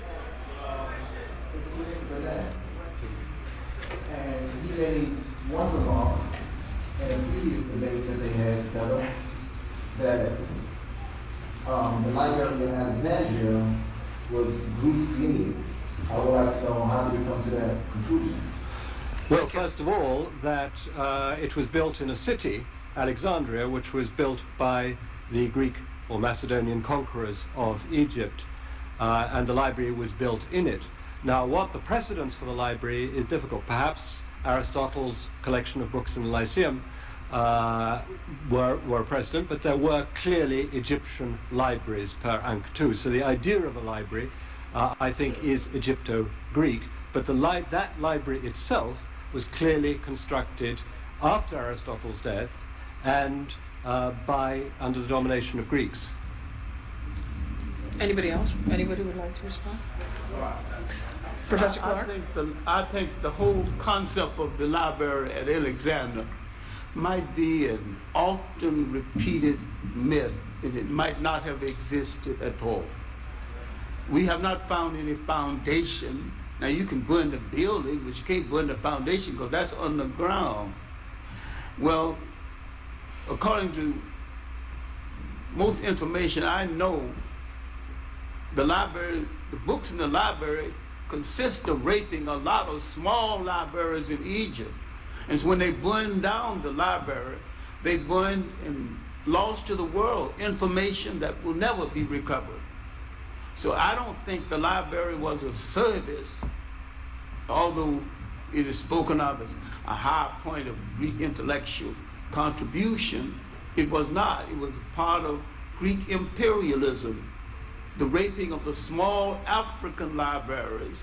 He consolidated the books. Had he left them scattered in small libraries, we might still have access to them. But you put them in one place, they got burned down, and the world can never recover that information. So I don't consider the library at Alexandria any compliment to African people or Greeks. One quick addition to that. The previous gentleman, or the gentleman before, raised the question of a gymnasium, and this question was really about a library. I quite agree with Professor Clarke that to think of it in terms of any notion of a modern library is fundamentally deceptive. At the time that we do have literary sources for what was in the library at Alexandria, most of that information talks about papyrus rolls. Furthermore, a gymnasium in that time period is not a modern gymnasium, but I think, as the gentleman was implying, was a cultural institution involved with education, military training, and a lot of other activities. So, thank you. Just a couple points. So let's recap that. Dr. John Henrik-Clarke. That's the look. The second. This is proof that the second part of the title for this video, if I've not changed it, at some future point for whatever reason. Dr. John Henrik-Clarke's answer there is proof that the second part of the title to this video is not clickbait. So that's a major exposure. That's that. What he said there is he's come after a major what's that expression? Not cash cow, a golden bull or some sort. He's come after a major idol of classics, this Library of Alexandria, which was supposed to be a wonder of the world. Now, again, even this topic itself exposes the double standards, the double dealing that you will get when it comes to the study of African history and European history. There has not been found a credible site for where the Library of Alexandria existed. This was supposed to be one of the greatest libraries, one of the 7 wonders of the world. There's no actual record of the location. There's no archaeological record. Can you imagine that? Can you imagine if we blacks were going around talking about the great library of this and that? Actually, you can still get the site and the ruins of the Library of Timbuktu are still there, I believe. That's Timbuktu, that's deep into Africa, that's Mali. But we have nothing that close, I don't believe. I'm going from memory. Please correct me right now if you can Google that quickly and find that out. I don't think there's a site, an archaeological site, that they can agree on that this is where the Library of Alexandria was when it was burnt down, etc. Now, yes, there were ancient references to the library at Alexandria. Yes, there were, but I don't think. I think it was more myth, as Dr. John Henrik-Clarke talks about. The reason why it became how it became a myth is quite easy to understand, in that Alexander the Great had made this his capital in Egypt, and it was on the coastlines of Egypt, touching the Mediterranean. He didn't. Maybe he couldn't stand the sun. He couldn't go that far deep into Egypt. He just thought, look, let's just have the outpost there. But that's where he established his capital, and right there on the northern fringes of Egypt. And Dr. John Henrik-Clarke says what there is evidence of is many small libraries in ancient Egypt, many repositories of knowledge in ancient Egypt, many places where they were storing papyrus scrolls and whatnot. There's evidence of that, all over the place in Egypt. Now, what might have happened is that all of that became part of a notion of the library at Alexandria, the library in Egypt. But in any case, he claims, and this is interesting. It's a very clever point. Dr. John Henrik-Clarke is saying there that even if the library at Alexandria did exist, it's nothing great to write home about. In fact, it's only an example of what European imperialism tends to do. And again, I'm not just being flagrant here with my words. It is a tendency of European imperialism to want to centralize. I think it's something with the mindset, and sometimes there's actually some pros to it. You could argue that if we Africans had you can make the argument actually that if we Africans had centralized our empires more effectively, our centers of power, and had made everybody speak the same language, and had consolidated power. If the Malians and the Benins and the Oyos and the Wolof Empire, if they had consolidated more rigidly their power, destroyed all of the languages around them, and said you must speak just Allah. If they had done that, then maybe we'd have stood a better chance as one unit. Press 1 in the chat if you get that argument. Could Africans have stood a better chance of fighting off European imperialism if we were more centralized? I don't know. But it wasn't in our nature. It just wasn't in our nature. We let people just do their own thing. As long as, do you know what? I don't even think it's our nature per se. I think, right, okay, let me go off on a little tangent here. If you study ancient history, the pattern, up until you get to the Romans, the pattern tended to be, I'm the top dog in this area. Look at Babylon, look at Persia, look at Assyria, or even Egypt.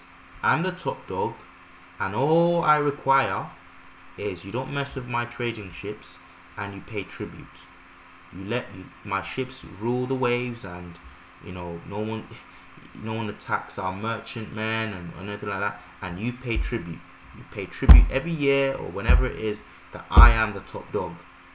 There was no need to go and establish posts permanently in those regions and destroy the language and make everybody speak your language and all of that. It was just, you know who the boss is, and if you stop paying your tribute, if you stop paying obeisance, we'll be coming for you. We'll be coming for you.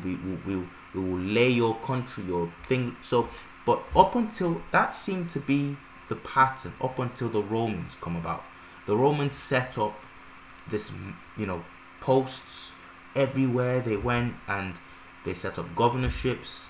They were still liberal, but they set up governorships, and I think they were the first people to properly just say, right, you also have to make your official language Latin, at the very least Greek, lingua franca.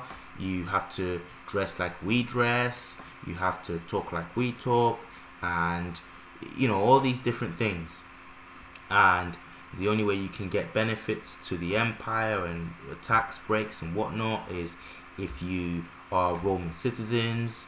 Do you know what I'm trying to say? So what I think, if Europeans, starting with the Roman Empire, were the first to properly make this heavy centralization of their power and their way a thing. It just wasn't a thing throughout history.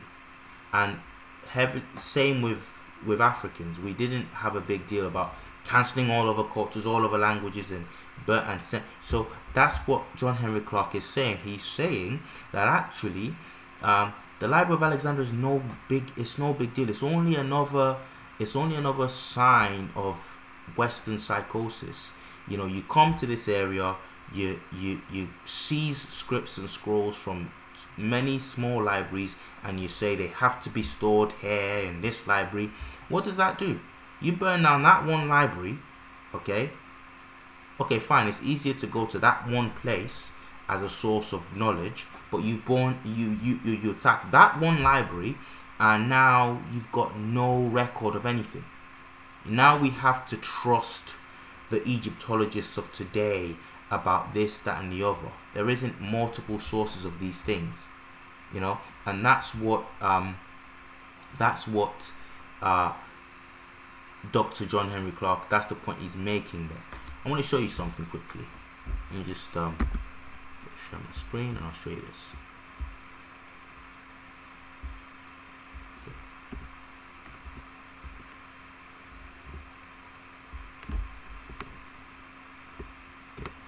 Just hang on a minute. I'll show you what I'm talking about.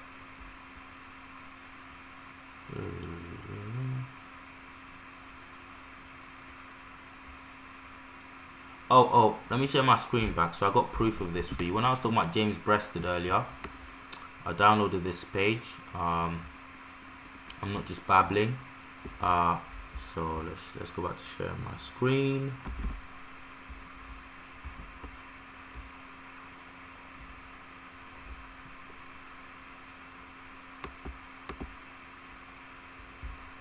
Right, we've got here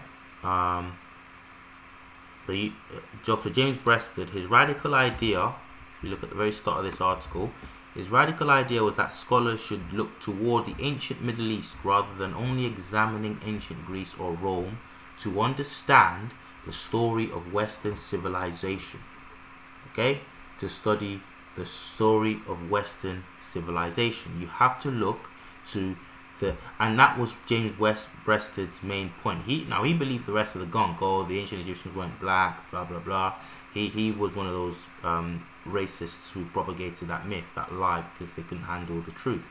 But he did, at least when it came to where the ancient Greek civilization came from, he did point to the Egyptians, and that's what that article is saying. Right, I'm going to go to what I was going to show you initially.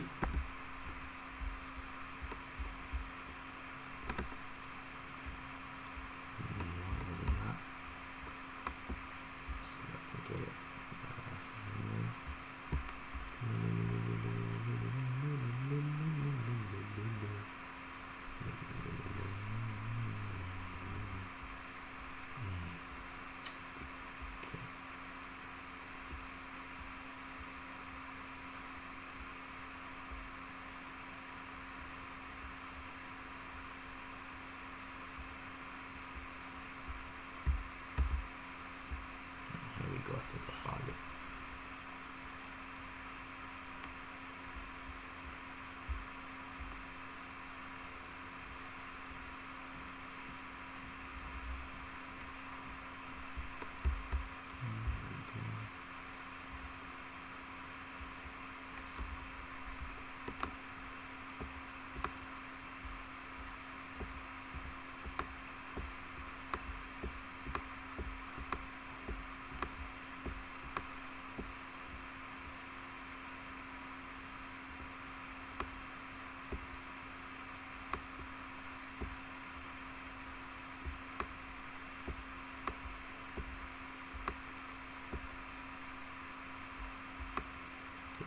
At Cowland, welcome to the chat. Cowland, no one's saying that everywhere it was done. I'm not saying that it was the case everywhere. So you can give examples here and there, but I'm saying as a rule, there wasn't an obliteration of other cultures as concomitant with conquest. There just wasn't. So you can point to the exceptions all you want, but that's not my point. So, and I'm not saying, well, I can agree with you that it might not be down to nature, but it's a phenomenon that has been observed not just by myself but by others. So, you know, but it's good to have you in the chat, making good contributions. There we go. Okay, right. We're going to read this article quickly about the library at Alexandria. And this is important because, again, there's a double standard in how it's, again, go back to my original point. Imagine if there was we Africans were going around there talking about the great library of this of the Zulus, and there wasn't actually any proper archaeological evidence of it, but give or take a few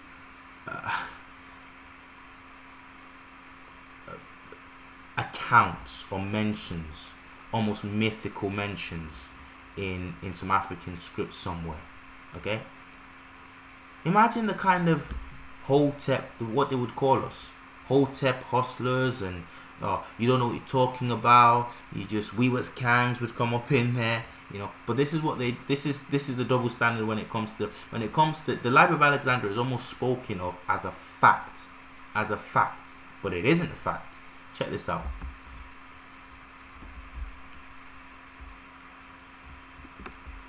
In the 3rd century BCE, right when the Library of Alexandria was amassing its record-breaking archives of scrolls, a man named...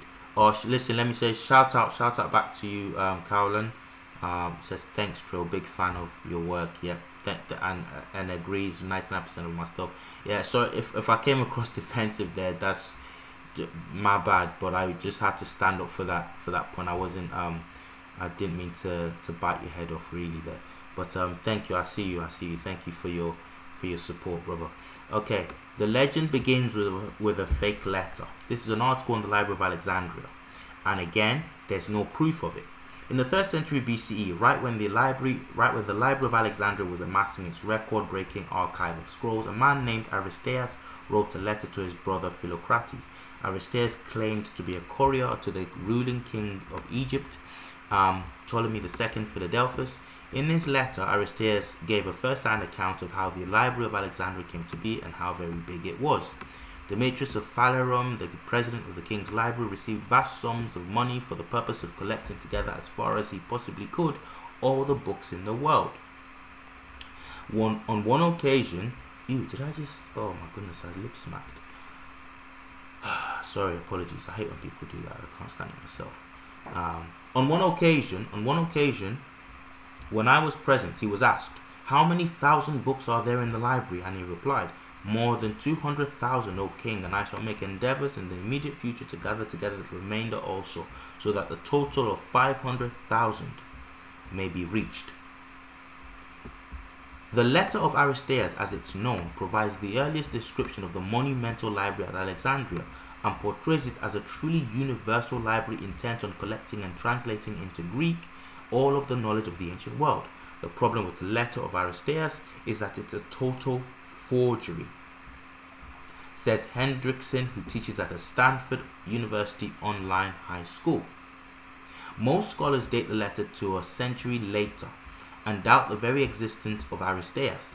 The forged letter is usually described as Jewish, quote, propaganda, intended to show the importance of the Greek translation of the Hebrew Bible, known as the Septuagint.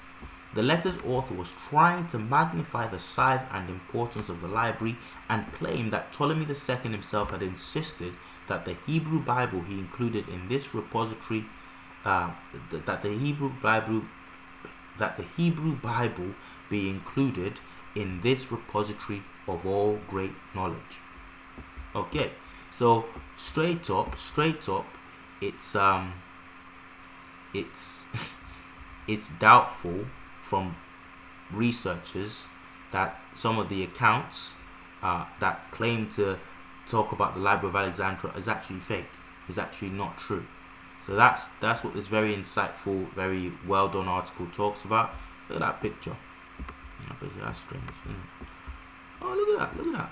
All the Egyptians, almost everyone around Ptolemy, a Greek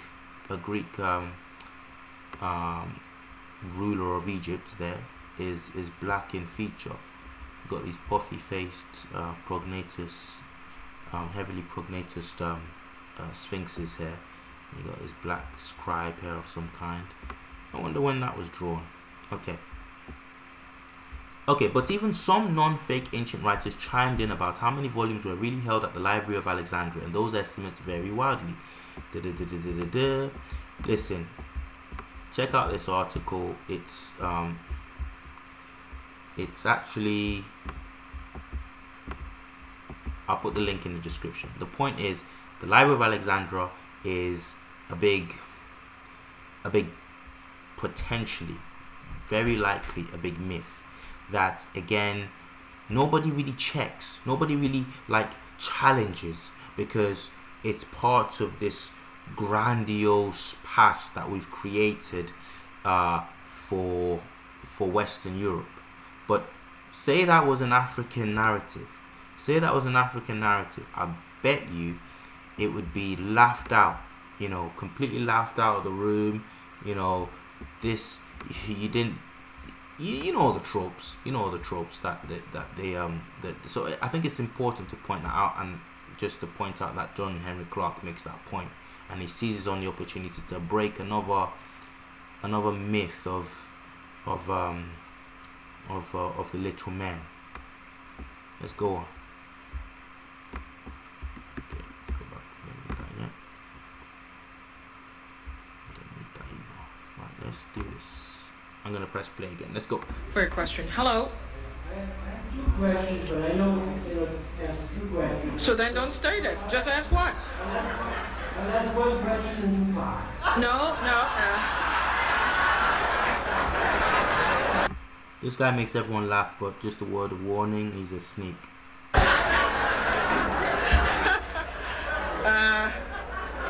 Guess what? You will ask one question in one part.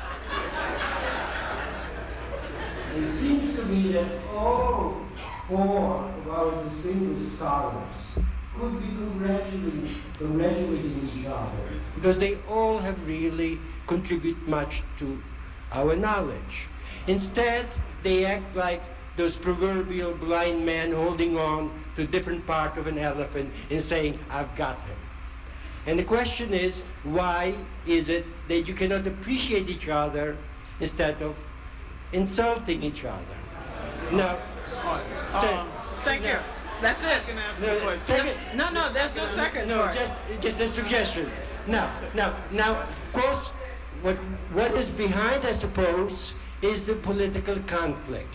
And what I want to ask is... No, but you're asking a second question. So you already asked your first question? Just indicate a direction. Did Professor Clarke or did not Professor Clarke state on WBAI, or whether it's recorded, that African Americans cannot be friends of the Jews in the United States because they are too powerful here? I did not state that. All right. No, he said that I stated it. Yes. I've never stated it. I never stated it at all. I wanted to stay away from the Jewish question because everybody become a liar and a hypocrite when they're discussing it. They're dishonest. I want to also stay away from the Muslim question because everybody's dishonest when they discuss that. And I want to stay away from the fakery of Louis Farrakhan. Thank you. Thank you for your question. Next question, please.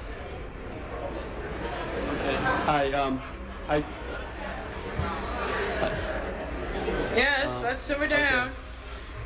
Well, just chat. What was the point in that question? What was the point in that question? He tried to do a gotcha on John Henrik there. You know, did you state that the Jews in this? Do you know what? I don't even. But he started off, you know, kind of buttering up the panelists there. I don't know what he was referring to. Maybe John Henrik-Clarke knew what he was talking about and just deflected. But it was a strange question. First, I'd just like to say a quick comment on the politics behind this book. Already at City College, they're talking about closing down the ethnic studies programs and instituting it with an interdisciplinary program, which they laud will be so much better. Anyway, I do believe that your book is a part of this whole scheme, which I believe will be carried throughout this country. But anyway, that aside, I'd like to get onto my questions. I did flip through your book, and meaning flipping through, because I just found it very, for lack of words, I would have to go back to Mr. Clarke's, Dr. Clarke's sophomoric book, because it left many holes, and you contradicted yourself with the very same contradictions that you were blaming all these other authors for having done. So the question comes to, was Socrates black? And I felt that you were like beating a dead horse on its head. This is rather than ask that question, I would like to ask you, from this quote, it says, I got it out of a book today, Socrates was prosecuted on a charge of impiety, quote, for not worshiping the gods whom the city worships, for introducing religious innovations, and for corrupting the young men. Now this was, I believe, in the trial of Socrates. And the question being, if so, this is indigenous Greek philosophy coming out from philosophy, and he was eventually put to death by talking about his philosophy and influencing the young minds of Greece, Athens, then I'm not sure if it was Athens or Sparta, I forget. But then my question to you is, what then is so Greek about Socrates? So that's my question to Mary Lefkowiz.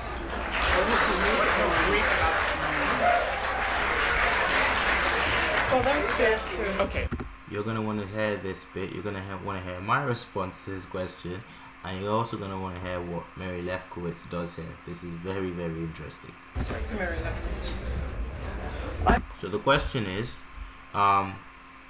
when Socrates is supposedly a great rebel in Greek history, in that he was a teacher of things that the Greek authorities didn't want taught, and he was brought up before a council of his peers and asked to explain himself, and his answer wasn't sufficient, didn't pass muster, as they say, before a council of his peers, or a jury, you could say, and they sentenced him to death. So goes the story. Okay, he was caught teaching forbidden knowledge to the Greeks, to Greek youths or whatever, and he was sentenced to death because of it. So if this was his end, if this was his demise, what's so Greek about Socrates? But the question he's asked there, I think he was getting at it in a better way in the first half of his questioning. He said, he was talking about how in her book she beats a dead horse by making this point that Socrates wasn't black, and lots of Afrocentrists go around saying it. Now the first time, shout out to the debunker. It's been a long time, so if you're watching debunker,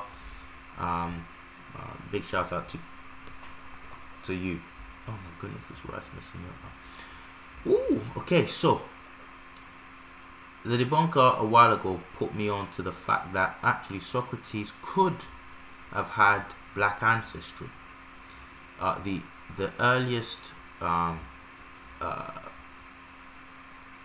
portraits, the earliest portraits of him that we have depict him looking black African. The most authentic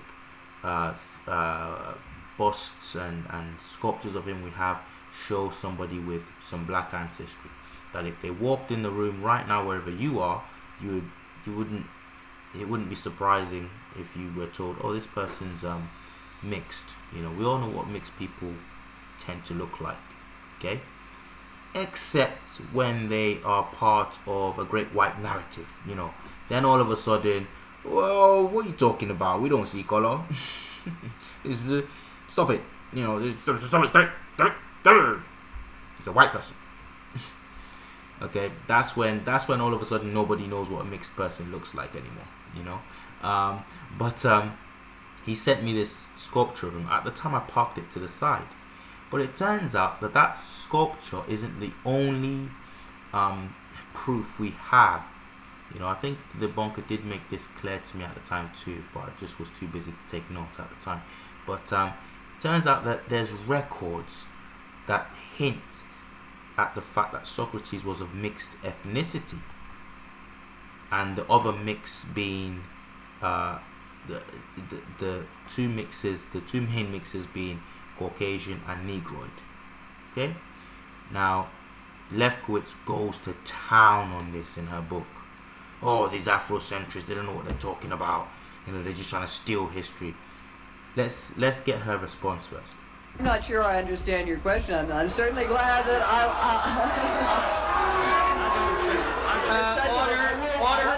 Order. I'm so Greek about Socrates.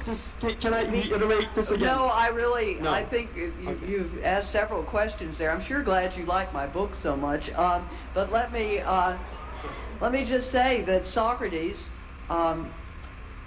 tells us himself that he never really left Athens except on military campaign, and he stayed within Greece. Now, introducing new gods, I think, was a reference to his own personal god, and that's why he was tried for impiety.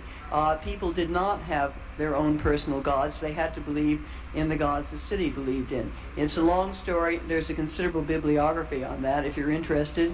I'm sure somebody at your university could tell you. As for my being part of a conspiracy to destroy all sorts of things, I am not part of any conspiracy at all. Dr. Clarke, is going to respond? I think we many times ask the right question the wrong way. The racism that we know today started in the 15th and the 16th century as a rationale for slavery. Whatever harm the Romans and the Greeks did, they had no racism compared to the racism of today. Otherwise, why would there be 3 African emperors of Rome? You know that. And why would they hit? Why would there be 3 African popes in the early Roman Church? And why would Septimus Severus become the governor of England?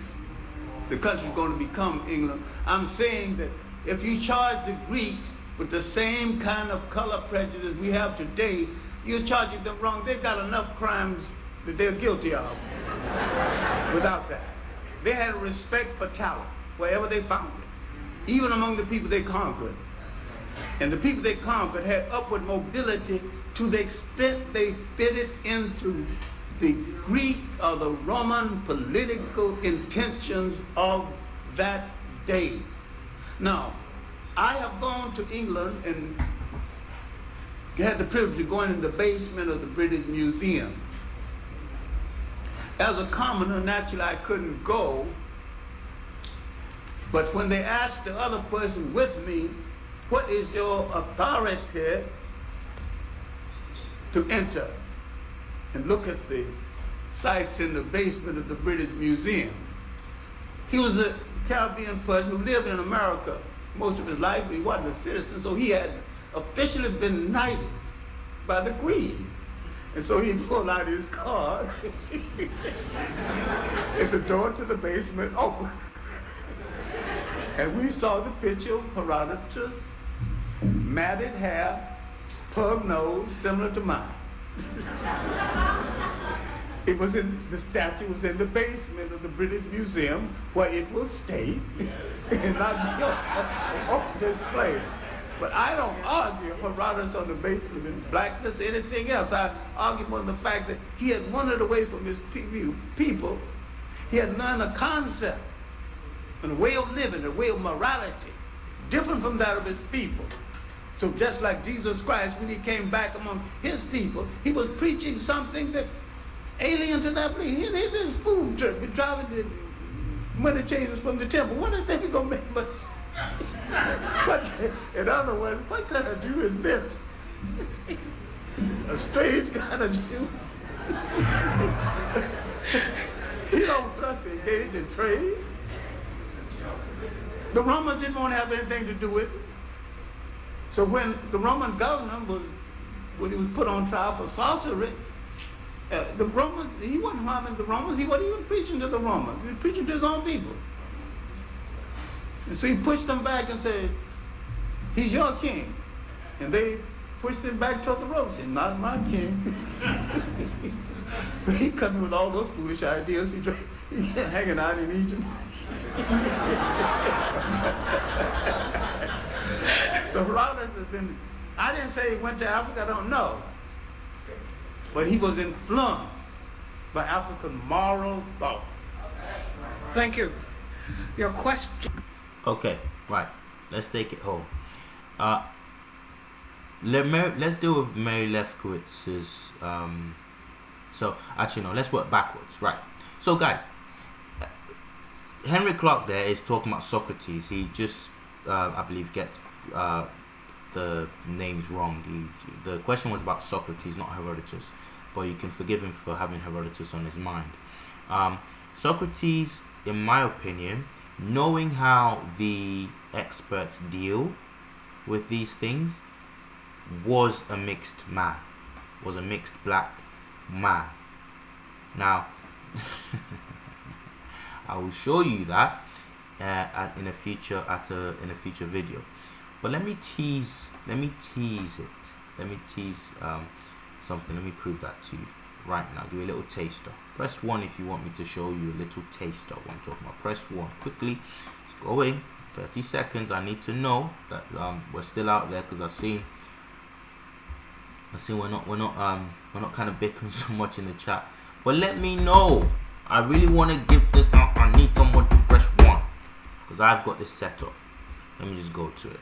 Because I know that we will want to see this, and I want to show. I'm trying to tease it out, but do you know what? I don't care. I want to show it. I need to let the truth be known. Okay. Here is what Mary Lefkowiz, whether you want to know about it or not, here is what Mary Lefkowiz says in her book about Socrates and his origins. Okay? Right. Let's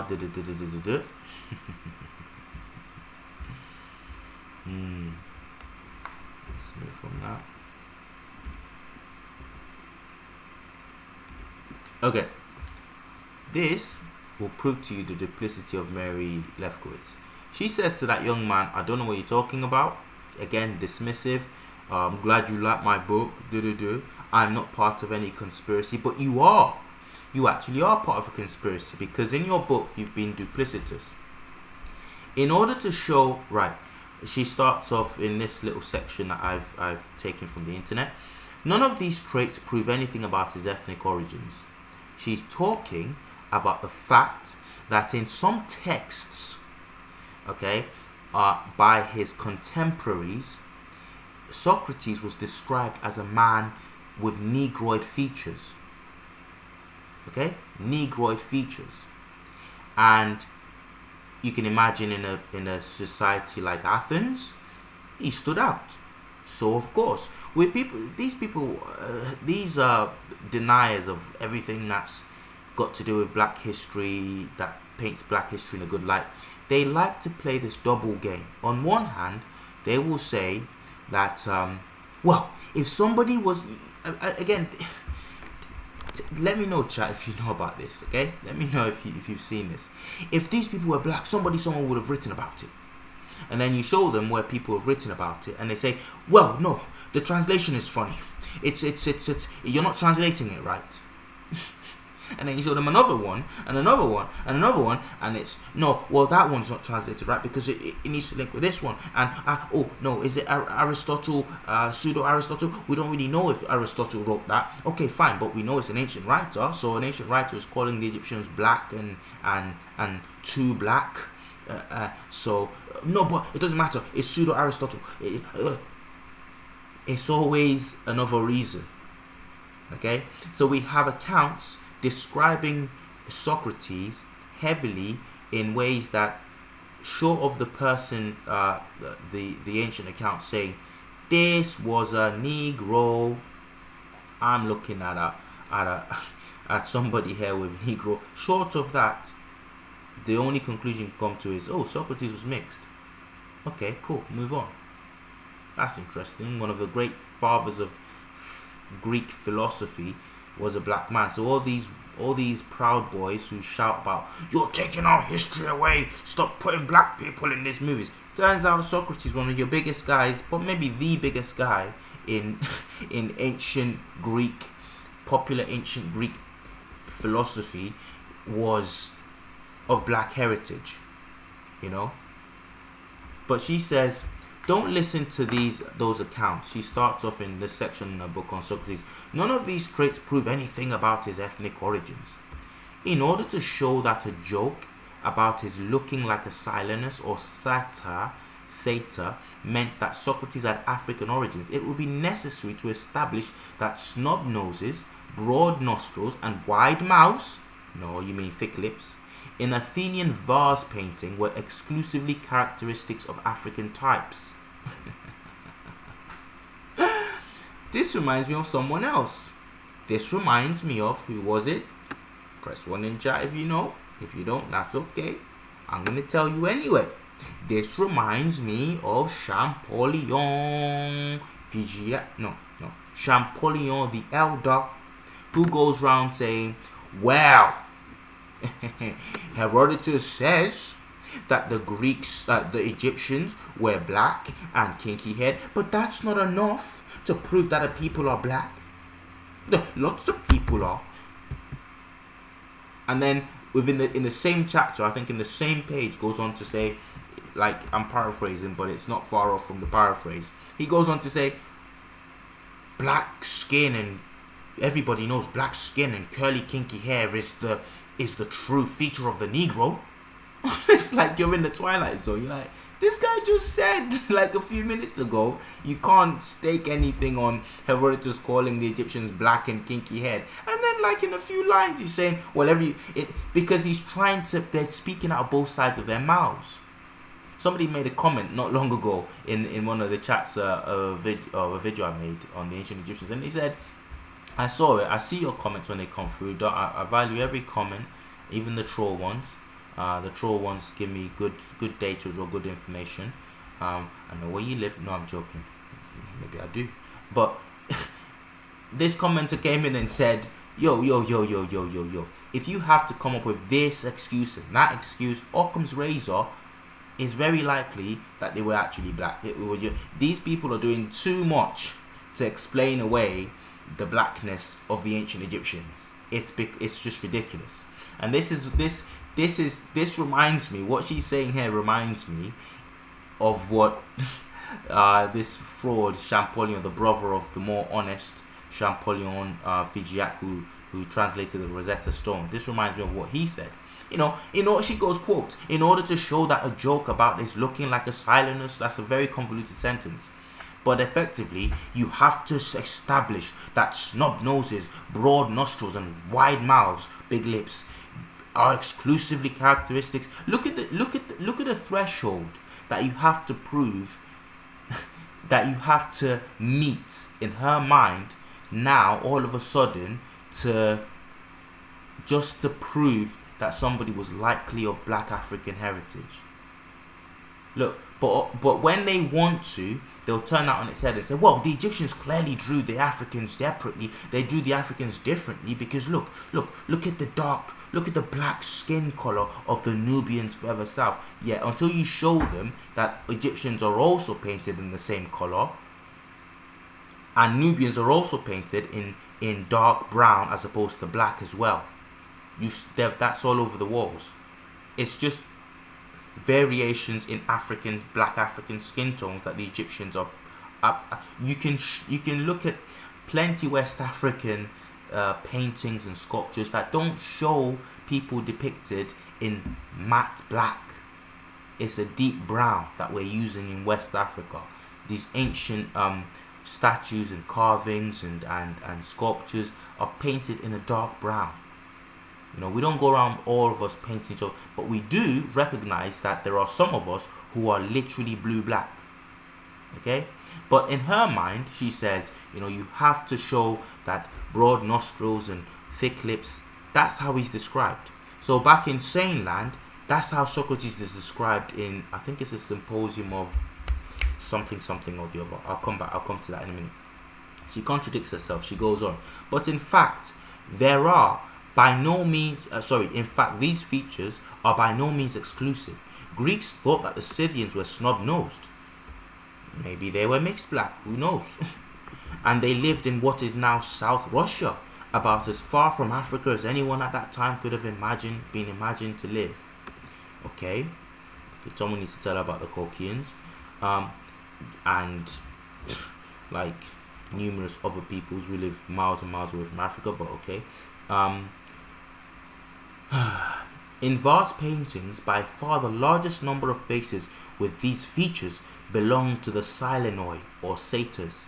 These creatures are usually depicted with the same skin color as other Greek males on the vases. They were in fact believed to be natives of the Greek countryside. Saying that Socrates looked like a Silenus means that Socrates looked like a Silenus, not like an African. If we were to use his resemblance to a Silenus as an indication of his origins, it would clearly be equally logical to infer that he was descended from bearded men with horses' ears and tails. Guys, that is completely disingenuous. And I'll prove to you that it's disingenuous. It can't be stupidity because we've established she's an expert. She's an expert in Greek mythology and in classics. I think her degree is in classics. It's disingenuous because if we rule out the fact that she's stupid on this topic or she's incompetent on this topic, then it's got to be disingenuity because she's only telling you half the story there about Silenus or what a Silenus is. Silenus is a Greek god, a minor Greek god. He is who, I don't know if you remember of Philoctetes. And if you guys seen the Disney film Hercules, okay, he's Hercules' trainer in the cartoon. Do you remember that? I grew up watching that. It was one of my favorite Disney films. But Philoctetes is, I think is his name, is based, the little fawn, the satyr, he's got goat legs and he's got horns. He's half man, half goat. That's who Silenus is based on. Silenus was a minor Greek god, and Silenus, it's my belief that Silenus was he was based on the pygmy god Bes of the Egyptians. You guys know what Bes is, the god, or the ancient Egyptian god Bes. Now, a Silenus wasn't just a satyr. A Silenus, there were Sileni, there were many satyrs like him, but Silenus himself was the god of hand signs, of wine. He was down the pecking order from Dionysus, but he was also a god of wine, a god of good humor and whatever. That kind of stuff. You can tell why he's a minor Greek god. There's nothing great in any of that, but it's my belief he was based on Bes. Look up Silenus and look up Bes. Now, it's no doubt in anybody's mind that the Egyptian god Bes is based on a black African man. Pygmy, no less, but a black pygmy, of course, but no less a black African man. Let me show you what we're talking about when it comes to Silenus. Here's a picture of here's Silenus. Here's one of the earliest Greek vase paintings of Silenus. So she's giving you half the story when she says, well, they're creatures that just existed in the Greek countryside. No, this is what Silenus looked like. Look at his nose, look at his hair, look at his lips. Almost looks like a parody. Almost looks like a cartoon character. Press 1 in the chat if you can see that. Okay? Look at how different. It looks like a cartoon. It literally looks like a cartoon. So the Greeks were in no doubt what they were trying to portray when they showed this man. This obviously black African man that hailed from somewhere in Africa, or at least that had African ancestry. Now, Silenus has been greatly whitewashed. Check out our video on the faces they steal from us. What was the video titled? Whitewashed from history. Again, you know, Silenus has the whole thing going down below. Let's just move on. Okay. Oh my goodness. Compare and contrast. That's all I'll say. Okay, right. No, so I shouldn't be playing like that. Sorry, guys. Let's keep this professional. Okay, right. Let's go next. Here is Silenus. Here's a very early archaeological depiction of Silenus. You can see what's being depicted there. Deep brown, broad nose, and thick lips. Them are African lips.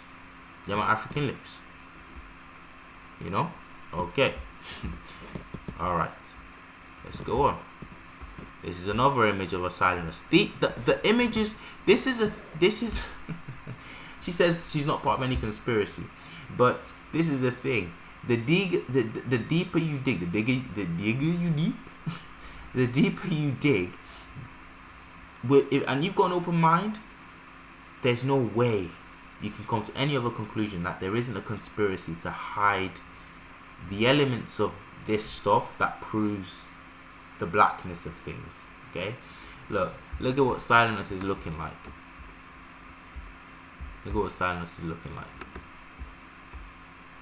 Okay, right. But there's a reason why he looks like that. There's a reason why he looks like this. Okay. Here is a much later representation of Silenus. Look at him there on the top. I can't zoom in any further into that, I don't think, can I? and it won't let me zoom in any further into that. But you can see what they're obviously trying to depict. You can see the very deep brown of his skin in comparison to the other Greeks in this painting. Now, obviously, someone can't draw a black man properly. They've just given a very weird bulbous nose there, just and a wide mouth, whatever. But maybe they're just going off accounts there rather than. Right. Let me show you why I think he's based on Bes. This is the Egyptian god Bes. He was a god of similar things. Look at what Bes looks like. He's a pygmy, like Silenus. Okay. Broad nose, thick lips, curly beard, and curly hair. There's another ancient Egyptian representation of the god Bes. And there's another representation of the god Bes. As time goes on, as the Greeks get influence ancient Egypt, and they don't quite know what they're doing when they try to reconstruct these gods, the Greeks' reconstruction of when they try to do statues of Bes, you can see that they get more and more silly and less accurate. And they just look like cartoons. But this, what you're looking at, is a black man. Is a black pygmy man. And again, that goes to the influence that the Egyptians had on the Greeks.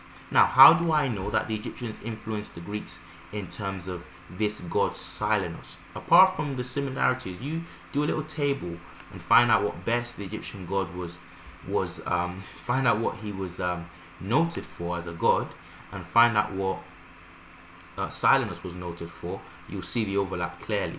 Can't do that now. However, there's more reason to believe that Silenus was obviously a representation of a black man, but not just a representation of a black man, but proof to the fact that he was a copy from the ancient Egyptians. Where did Silenus hail from? Silenus hailed. Now, this goes to a conspiracy theory that I have. Here's my conspiracy theory. You ready for this? Right. Silenus, when I did the video on whitewash, the faces they steal from us, on the top 10 whitewashed figures from history and mythology that Europeans have conveniently forgotten were black. When I did that video, it was on Wikipedia. There were some references on Wikipedia that I used. If you go to Wikipedia today on Silenus, that reference is gone. And the reference clearly pointed and stated, I will dig that up. I'm like a dog of a bone when I've with these things, because I've done that before. When I went on Wikipedia at that time, there was a clear reference to the fact that Silenus was a god that was believed, wait for it, to come from the Ethiopian mountains. The mountains of what? Press 1 if you heard that, chat. The mountains of Ethiopia. Press 1 with an E. 1 E. Just press 1. E for Ethiopia. If you heard that in the chat, press 1, please. 1 E. 1 E. They believe Silenus hailed from the mountains of Ethiopia, called a mythical mountainous region called Nisa or Nisa. 1 E, fam. 1 E. I just want to know that you got that. So, you got a woman out here saying that she doesn't know where possibly they could have got the idea, these Afrocentrists, that where could the Afrocentrists have gotten the idea that Socrates was of mixed black heritage just because he was said in ancient texts to look like Silenus. Where did they get that rubbish idea from? They might have got it from the fact that Silenus looks, as portrayed by the Greeks, like a straight up black man, and was said to be a god that hailed from the Ethiopian mountains, mythical mountains called Nisa. I mean, are we putting 2 and 2 together? It's a bit too much there. You know, you look at what the god Silenus looked like. Clearly a black man, clearly a black pygmy of a black man of pygmy extraction, vertically challenged, whatever. Okay, who happens to come from the mountains of Nysa, which were thought to be in Ethiopia. Now, I won't do what Mary Lefkowiz does when she gives you one half and she doesn't give you the other half. I will tell you that also later on, some Greeks wrote that Nysa could possibly have been in India. Okay, the mountains of Nysa could possibly have been Indian, but that's not surprising when you. That's not surprising when you consider that they're conceived of India as overlapping with Africa, with Ethiopia.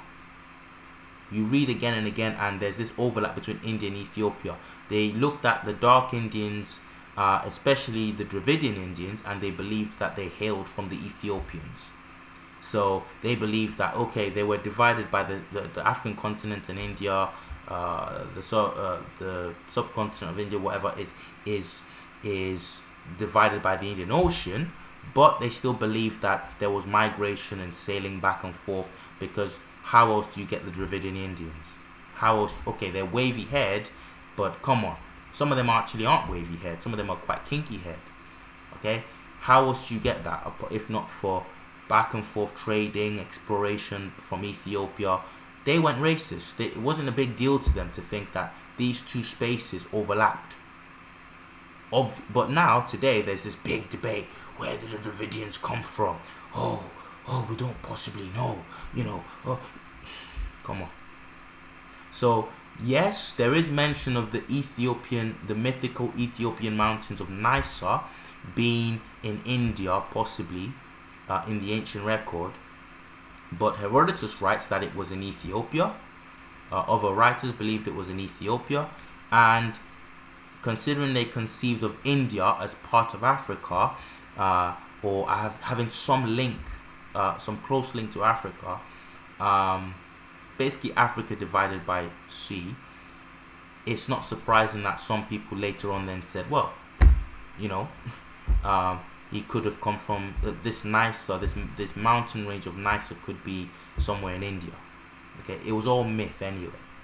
But that's the part of the story that you don't get when you go back to Here's Mary. Monster. Talking about monsters. That's the side of the story that this academic decides not to give you. She just makes it about, well, Silenus were satyrs that lived in the Greek countryside. And well, just because he had a big nose and thick lips or wide mouth doesn't mean anything. Are you telling me? Chat, are you telling me? Thank you, Surfactant 1E. So are you telling me that Mary Lefkowiz does not know of this side of the story? So if an ancient Greek man is comparing Socrates in his features to Silenus, comparing him to Silenus and saying, look at your features, broad nose, pug nose, whatever you want to say, thick lips, curly hair, does the same ancient writer have to literally write, I think you got new blood in you? Is that the level that we're at now? Is that what Mary Lefkowiz wants the ancients to write down on paper? This man's mama being an end lover. Is that what we're at? That has to be literally in the ancient text for Mary Lefkowiz to say, okay. Even then she'd say, well, Negro could have meant. This is disgusting. This is. I didn't actually mean for the word monster to come out there. So, thank you, RJ McKenzie, echoing that. It's duplicitous. Why doesn't she give that side of the story? And why? This is the image that Dr. John Henrik-Clarke was speaking about. This is the image that the British Museum has in its basement that you will not get today. You can see this picture sent to me by the lovely debunker. So if you're listening, debunker, you've been vindicated. I finally used this image. Let me know if you can see this. This is an image, an early Greek image of Socrates. I believe it's the one. It might not be the one that was shown to Dr. John Henrik-Clarke. This is an old picture of it, but you won't get it on display now at the British Museum. I wonder why. This is the most authentic image. Note how they like to brandish. Oh, I'm not even going to go into that. This is an authentic image of Socrates. Tell me. Look at the cheekbone area. Look at the prognathism. Look at the nose structure. Look at the silky sort of curly texture of his hair. Look at his lips.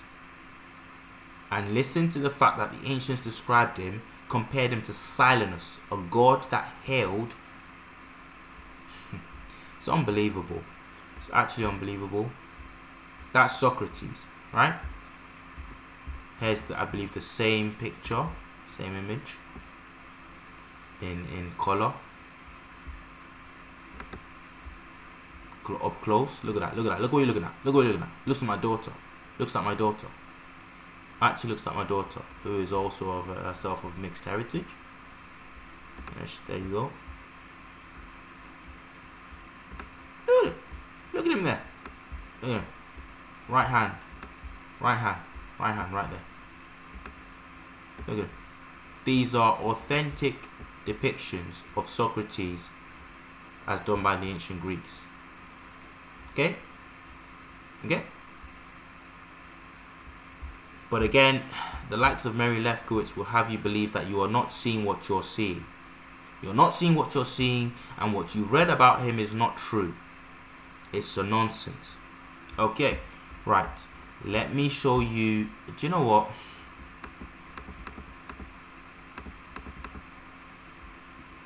Okay. Oh, I could go into this even further. I could, but I don't want to do this. I don't want to do this to this woman. Let me just leave this woman. Let's finish this video. Please. I'm a student at City College, and this question is for Dr. Clarke. Please, could you explain to the right, your left? The what? The right, on your right, the two so-called professors on your right. Well, on his left, on your right, the agenda of the right in the political context that lets a president of my school, Yolanda Moses, dismantle and ethnically cleanse the ethnic studies and the black studies, the Latino studies, Jewish studies, Asian studies up at City College, and because I have no respect. Science and Inspiration, it's good to see you here. I will answer that directly. Where did you find that? I got it from the lovely and awesome The Debunker. He's an amazing, I don't know anything about him other than that he's the debunker, and he loves our history, and he loves he loves what his name says, debunking their lies. So he sent me that image.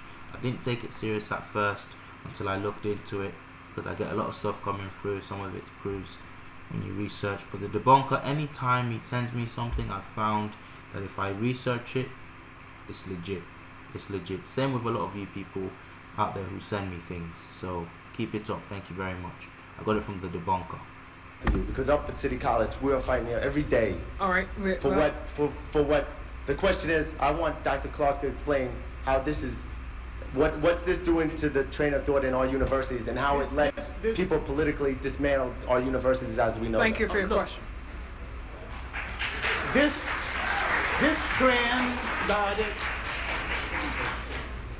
soon after the Black Studies explosion. Whites began to plan how to let them use this as a political plaything until they got their act together and their strength together in order to destroy it.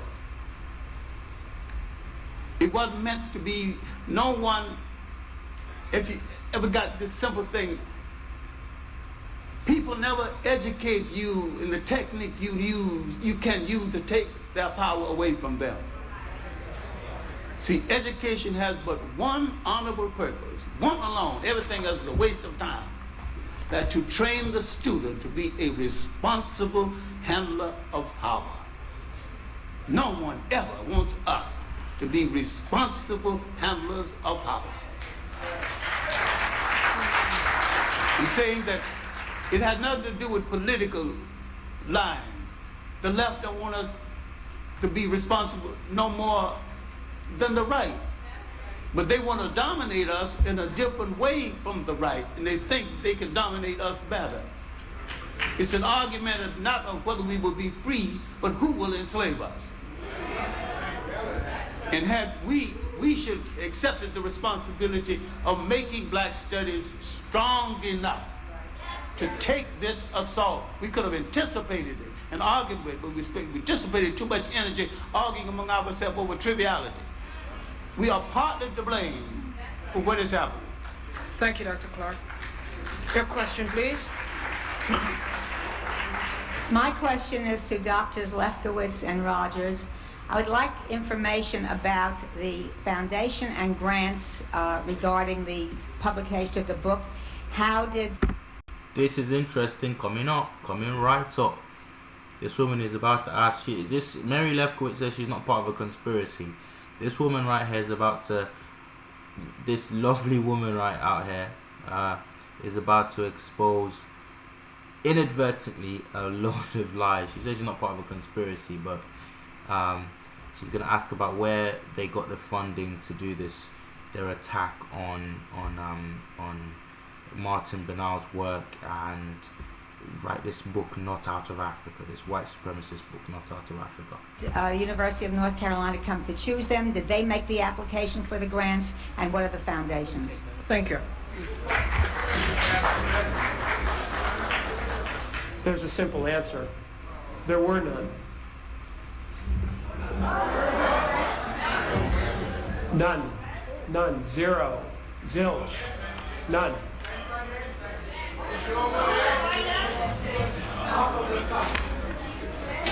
Okay. Except for a grant from Wellesley College. Wait. Now listen, you hear me. Wellesley College student assistants. 2 students who did research paid for by student research grants from Wellesley College. We thank Wellesley College for that. No, we had no outside grants to write that book at all. The University of North Carolina had nothing to do with funding the book. They simply came to us 3.5 years ago and asked us to put together the book. So you cite here, you cite in the preface to your book, we are chaos. Let me see. We thank Molly Levine of Howard University for generously They can't get their story straight. allowing us to use the bibliography she had assembled, and the Ford Foundation. That's through Wellesley College. The Ford Foundation and Wellesley College, not through Wellesley College, for grants to support editorial assistance. Well, I'm sorry, but the Ford Foundation has a standing grant with Wellesley College through which Wellesley College disperses money to student research assistants. There is no political... Well, all right, well, that's the answer. The answer is there's no direct foundation link. Exactly. But that is as it applies only to Black Athena Revisited, and not to any other work by you, Dr. Lefkowiz. Yes. Okay. My question is for... Did you see Mary Lefkowitz's face there? She knows. She's got a bit more of a conscience than the other guy. She knows that that's not straight up true. Professor Rogers and Lefkowiz, you claim to be in the interest of sharing knowledge and information for the betterment of the students that you teach and the people that you influence. For the duration of this debate... Just a little side note, look up the new, what was it called? I really have to sort out my memory game. The publication, she published a lot of her Afrocentric things. I think the publication that actually printed Not Out of Africa at the time was a right-wing publication. So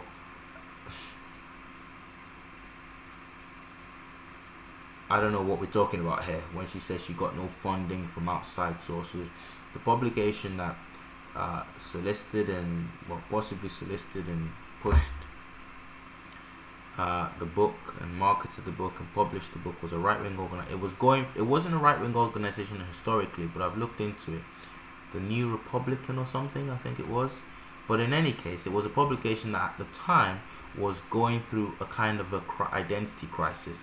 It was leaning more towards the right, maybe to catch that market for whatever reasons. But it was at that time when Not Out of Africa came out. It was at that time leaning heavily. Let's be kinder and say it was certainly leaning right. Okay, so there was an agenda at play. Your colleagues on your right-hand side have given you books and information that challenge what you've said. I have not heard anything from you of a willingness to read or reassess some of the conclusions you came through with your book. So what I'd like to know is, now that you've been provided with that information, and if you're truly in the interest of telling the truth and doing the right thing, will you revisit some of what you've read? Thank you for your question. We wouldn't be here if we weren't interested in learning other people's views about these topics, but I would urge you to go and look at the bibliography of the book, which is very, very extensive and does in fact include many of the titles that we've talked about here this evening. But that's not the question. The question was, will you, given the information that you've been given tonight by opposing views, let's say, are you going to take another look? Are you going to revisit Black Athena Revisited? Exactly. That was my question. We were told by Professor Bernal that he is working on a volume called Black Athena Writes Back, or is that right? So we're waiting for that. We thought it was only fair to give him a chance. But you really didn't answer my question. Well, I think I did. No, I'm no disrespect. I just want to know, are you, now that you've been provided with some of these books, some of the information, names, in the interest of supposed scholarship, would you take a second look at some of the things that they're saying? Sure. Yes? Yes. Yeah. It was noted that neither Professor Lefkowiz nor Professor Rogers seem to have written down any of the books cited. Well, that's not fair. All right, your question, please. We didn't have to write down all the books because we have actually read a great many of them. I wrote down several notes. If I do not agree with you, it does not mean that I have not read the same books. We'll move on. Next question, please. I need clarification first. Could I see the cover of Not Out of Africa? Because I don't want to base my question on something I heard about. Okay. Since this work, or what you do, is based on just scholarship and what have you, could you, as a graphic designer, could you explain that cover? I mean, yeah. I'm not a graphic designer. The cover was the cover of the New Republic article. Of the New Republic, when my article that was a review of Martin Bernal's Black Athena first appeared. But you used it on the cover of your book. The publishers decided to use it again because it was a New Republic book and because they thought people might remember the original cover. It appeared in 1992. It appeared in 1992 when the Spike Lee film of Malcolm X had been very popular and everyone was wearing X caps. But I see, since we're talking about Not Out of Africa, how do you get an X cap? The cover features a bust. I suppose this is Socrates? Could be, but I don't think. I think it's generic philosopher. Is it Plato? Is it? It's not Herodotus. He doesn't have woolly hair. Well, Herodotus wouldn't have had woolly hair. That was the Colchians and the Egyptians. But it is a bust of a. I don't know how to describe this, other than you see this kind of sculpture all the time. Greek philosopher. A Homeric figure with an X cap on. Anyway, thanks.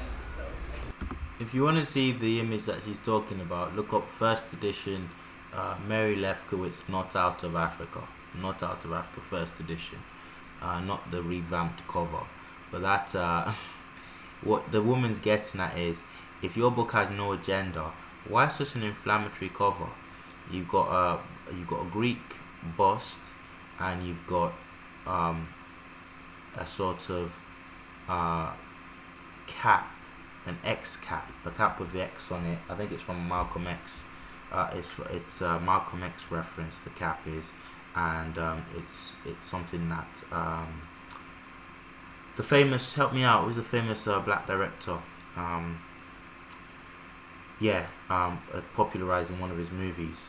But it was like, why have you done that? If your book's got no agenda, what are you trying to say? Like, if you're saying Not Out of Africa, what are you trying to, like, the Malcolm X cap doesn't even have anything to do with, like, Africa. Okay, fine, he's an African American, but what a reductionist, like, just stereotyping, what kind of stupid game are you playing? What? Not Out of Africa.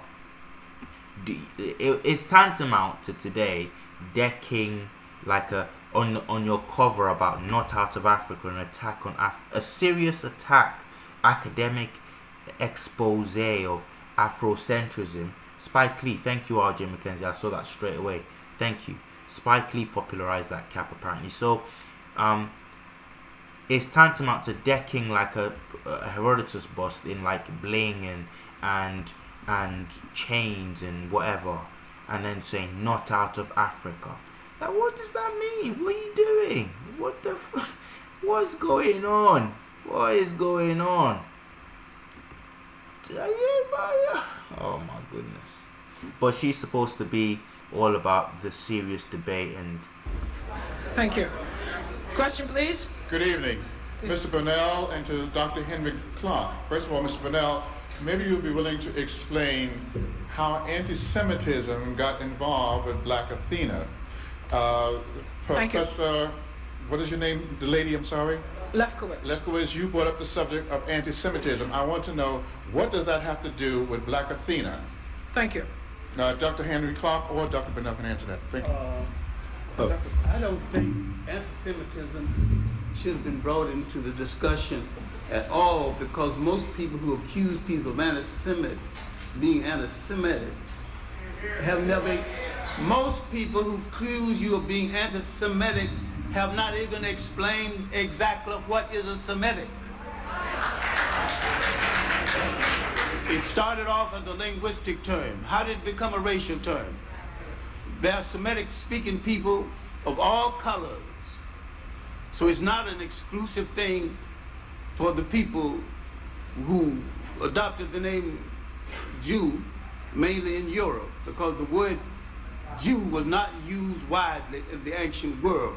We knew people of the Hebrew faith, but there are people of the Hebrew faith in India, China, it's a universal religion. A lot of people belong to it, including some misguided blacks who call themselves black Jews. Now, if you want to belong to the Hebrew faith, you just belong to the Hebrew faith. That's all right. Why you have attached color to it? The Indians don't call themselves, brown Jews. They just call themselves people who belong to the Hebrew faith. And when they went to Israel, they got the shock of their lives by being reduced to second-class citizenship. All right, can I come back? Let the man cook. Let the man cook. My goodness, they took the microphone away from this man too quickly there. Oh, he was spitting some facts. He was spitting some facts. My good. And when you look at it that way, that Judaism is a religion, not a race, then all of a sudden the claims about, I suppose it was naive of me very early on to think if the Egyptians are black but the Hebrews weren't black, they're literally next door. Canaan and Egypt are literally next door to each other. So how is there no, what does does blackness just stop bang on the borders of Egypt? Do you know what I mean? It's like that region is literally Africa. It's just jutting out of Africa. So Listen, watch this space. On the blackness of the Israelites, watch this space. I've got a lot of crow tweet on that topic. A lot of crow, because I dismissed that out of hand very early on. But I'm learning a lot now. I'm learning a lot, and I'm learning fast. It's a steep learning curve. You know, it wasn't a race, it was a religion. And based on that fact, it was a religion that took in all comers. You got Ethiopian Jews today. You got Jews that you can find who trace their heritage back to ancient times in West Africa. Igbos. I think the Ijebu people of the Yoruba nation in Nigeria are supposedly trace their heritage back to the Hebrews as well. Now, I don't know how, just on a common sense level, how after thousands of years you're returning to Israel and you haven't got a lick of melanin in your skin, but you're the original Jews. I mean, that place is literally like it's on the tropic of what, Capricorn, is it, of Cancer, whatever, right on the equator, like very close to the equator, but you haven't got a lick of you got Schweinstein and Goldberger or whatever going back to Israel, but you haven't got a lick of let me know. You know, there's some, make it make sense. We're gonna be looking into this later. I'll just leave it at that. There's a lot of stuff that we've just been told that nobody's questioned, including me. Nobody's questioned. It's incredible. I think that Black Athena has become involved with anti-Semitism in two ways.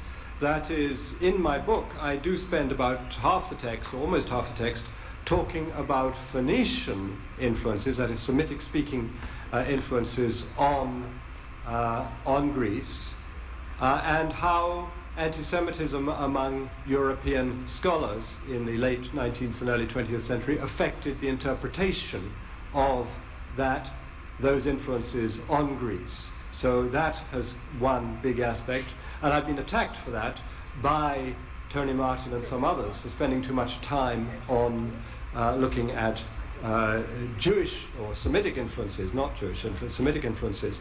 The other way in which it's become loosely attached to Black Athena is the way in which some, very few, of the people, the African Americans who are or who claim to be anti-Semitic, have liked Black Athena, but that I think is a much less important issue. I've been fighting anti-Semitism in my book, and this is something that I find extremely central. It may not be central to this audience, but it is very important to me and the way I wrote it. Yes, we share Professor Bernal's view that there were some scholars in 18th and 19th century Europe who, for reasons of anti-Semitism, sought to exclude all kinds of people speaking Semitic languages from the story of the origins of Greek culture. Thank you. Your question, please. Yes, just to elaborate a little bit on the word Semite, you'll check the encyclopedia. It specifically states Afro-Asiatic, stretching all the way from West Africa into the eastern part of Africa, with a total of approximately 300 million people. Now, what I'd like to know is, first off, let me just read something here for you. And this comes out of Aristotle, okay? It comes out of Aristotle. We're talking about philosophy, but one question, and quickly, please. Yeah, quickly. The military class and the farming class should be separate. Even today, this is still the case in Egypt, as it is in Crete. The practice began in Egypt, okay? Then you come back again, it says, it was thus in southern Italy that a southern system of common tables originated. As we know, the population of southern Italy are black folks. Then it comes back and says the other institution mentioned above, the division of the body politic into classes, originated in Egypt, not in Crete. It continues. No, don't continue. Get to your question. Last one. Get to your The question history quickly, of please. Egypt attests the antiquity of all political institutions. Here is Aristotle is giving his expertise on philosophy to the Egyptians, yet you sit there and say that it had nothing to do with Egypt. Explain, please. I don't think that we have said that Greek politics have nothing to do with Egyptian politics. In fact, one of the more interesting arguments that I think you'll find in our book is Sumerian scholars believe that a form of what, for want of a better term, could be called democracy actually existed perhaps on the banks of the Tigris and the Euphrates in about 1800 BCE. I didn't quite understand the comment about the encyclopedia definition of Semitic, but I think I agree completely with Professor Clarke that Semitic is not a racial term. It is not a term even of culture. In principle, it should be a linguistic term. Can I come back briefly? Yes. I think one of the reasons why the title of my book is The Afro-Asiatic Roots is because Afro-Asiatic is a super family which includes both ancient Egyptian and Semitic and many other African languages like the Chadic group and Hausa and all the rest of it. And it was one of the reasons why I wanted to be able to include both the Semitic and the Egyptian linguistic and other influences on Greece. So that, I think, is important. Now, yeah, okay, come back. Thank you. Your question, please. Hotep, Dr. Clarke, may I speak? Yes, go ahead, please. Thank you, sir. We at Temple University, the African American Studies Department, have taken serious Dr. Clarke's question. We're going to be issuing within 2 months a comprehensive document that go back thousands of years that includes scholars from every part of the African world, including Dr. John Henrik-Clarke, Fan Fanon, everyone from Hotep. So this will be coming out within 2 months. So this will answer a lot of the questions that are being raised today. So we're taking a scholarship serious. Now what I'm going to do, the question is to those two professors from Wesley. I find the book very disingenuous. I found one of the person that you mentioned in a little inspirational in the book, Dr. Ben, our beloved Dr. Ben Jakahanan. And I've known him for over 22 years. Your question, please. And Dr. Ben, in his 22 years of being a chematologist, had never said one time that he was an Afrocentrist. I mean, why did you say that Dr. Ben, speaking at Wesley College, was one of the reasons that you picked up on this project to make the Afrocentric project disingenuous? Dr. Ben has never said he is Afrocentric, not one time in the 22 years I've known him, and I know other people that known him like Dr. Jeffers and him probably more years than that. So what is this? Is this poor scholarship, or this just an attempt to continue the attack on Africa? Why do you find Africa All right, so thank difficult? you. Thank you very much. A library of what? I was simply talking about an incident at Wellesley when Dr. Ben Yochanan talked about the library at Alexandria and claimed that Aristotle had stolen his works from it. Perhaps the term Afrocentrism has become too widely generalized. We all are been discussing tonight a great many ways in which it's been used and misused. Professor Asante at Temple, as you of course know very well, believes, and I think this is quite true, that he has invented that term, but like all things that one invents, it gets out of hand. So that's my answer. I believe you're right that Dr. Ben refers to himself as a chematologist. So when George Will, in his review of your book, cited Dr. Ben and this incident in I believe it was 1993, when he was at Wellesley College, did you correct George Will? I don't get much of a chance to correct reviews of your book until after they're written. But it's sent out as part of your promotional package.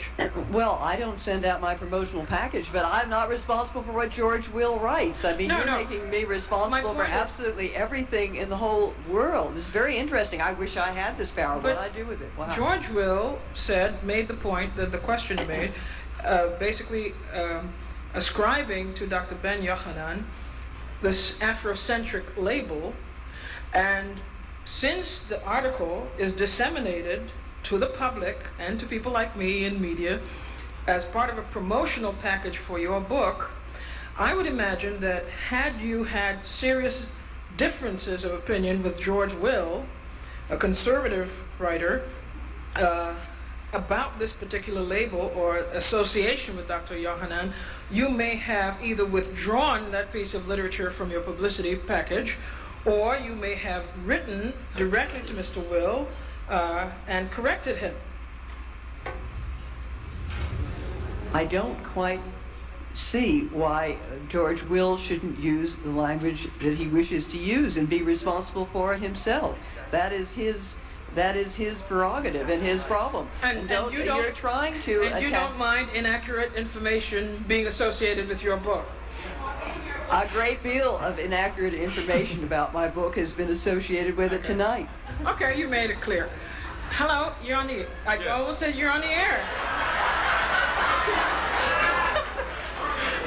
Your question is next. I'm sorry. That's okay. This is a simple question, and this is for all the panelists. Is the country of Egypt, do you believe Egypt is a part of Africa? And if not, can you explain why? And can we start from here and go across? I think there's unanimous agreement that Egypt is part of Africa. I'll answer the question with a question. Have you ever seen a complete map of Africa? The microphone.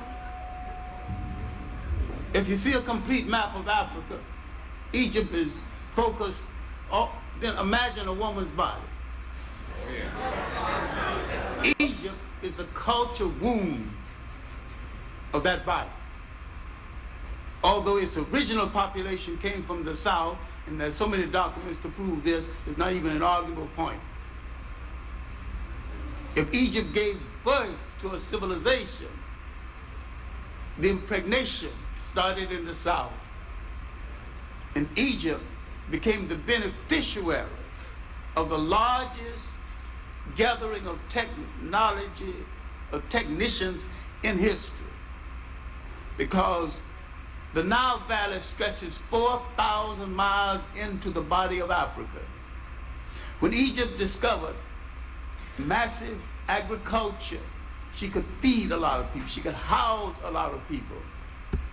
I believe you'd have to be looking at the map of Africa upside down to view it in the way that Mr. Clarke is analogizing. I'll just move on. And people with mixtures of gods and beliefs brought it all together into one powerful belief. Egypt was the culmination of several African civilizations, and not just Egypt alone. One of the main reasons the European can't leave it alone, because he did not create it. Why would he come from Europe during the latter part of the Ice Age and create something in Egypt and go back and live under the Ice Age 2,000 years before he built a European shoe? Come on, let's be real now. Let's be real. Why are they so generous to other people when they're not generous to themselves? Europe under feudalism was Europe under slavery, whites enslaving whites. And you study the condition of the European woman during feudalism. Thank you. She never had any rights, but so fit to. Dr. Bernal? Of course it's part of Africa, and I don't think anybody on this panel would disagree with that. All right, I just thought I would read this because some of you may think I was making it up. It's from Newsweek magazine from February the 19th, 1996. It's George Will writing in Newsweek titled The Last Word. And the headline is Intellectual Segregation, Afrocentrism's Many Myths Constitute Condescension, he says, George Will of all people, toward African Americans. It begins, in 1993, Dr. Yosef A. Ben Yohanan, who was advertised as, quote, a distinguished Egyptologist, unquote, although he is not a scholar of Egyptian language or civilization, delivered the Martin Luther King Memorial Lecture at Wellesley College. Unfortunately for him and for other Afrocentrists, and that is quoted, and fortunately for the rest of us, Mary Lefkowiz, a scholar of antiquity, teaches there and attended the lecture. So my question still stands. If this is going out as part of your package, this was faxed to me by your publicist today, and I thought that if you disagreed strongly with Mr. Will's characterization, then you would instruct your publicity department to not send this literature out. Next question. Could I answer that? Sure. Could I answer that? I think you would admit that George Will has a right to interpret a text the way George Will feels he should. Is that right or not? The point is, I'm not disputing what George Will chooses to interpret or not interpret as an Afrocentrist. My question was, why endorse his view by incorporating what you now say you disagree with in your package for publicity? I think it's a self-answered question. I don't. Yes. I disagree. I'm sure you do. Yes. My question is, if you all have forgotten what George Will looks like, let me just quickly show you.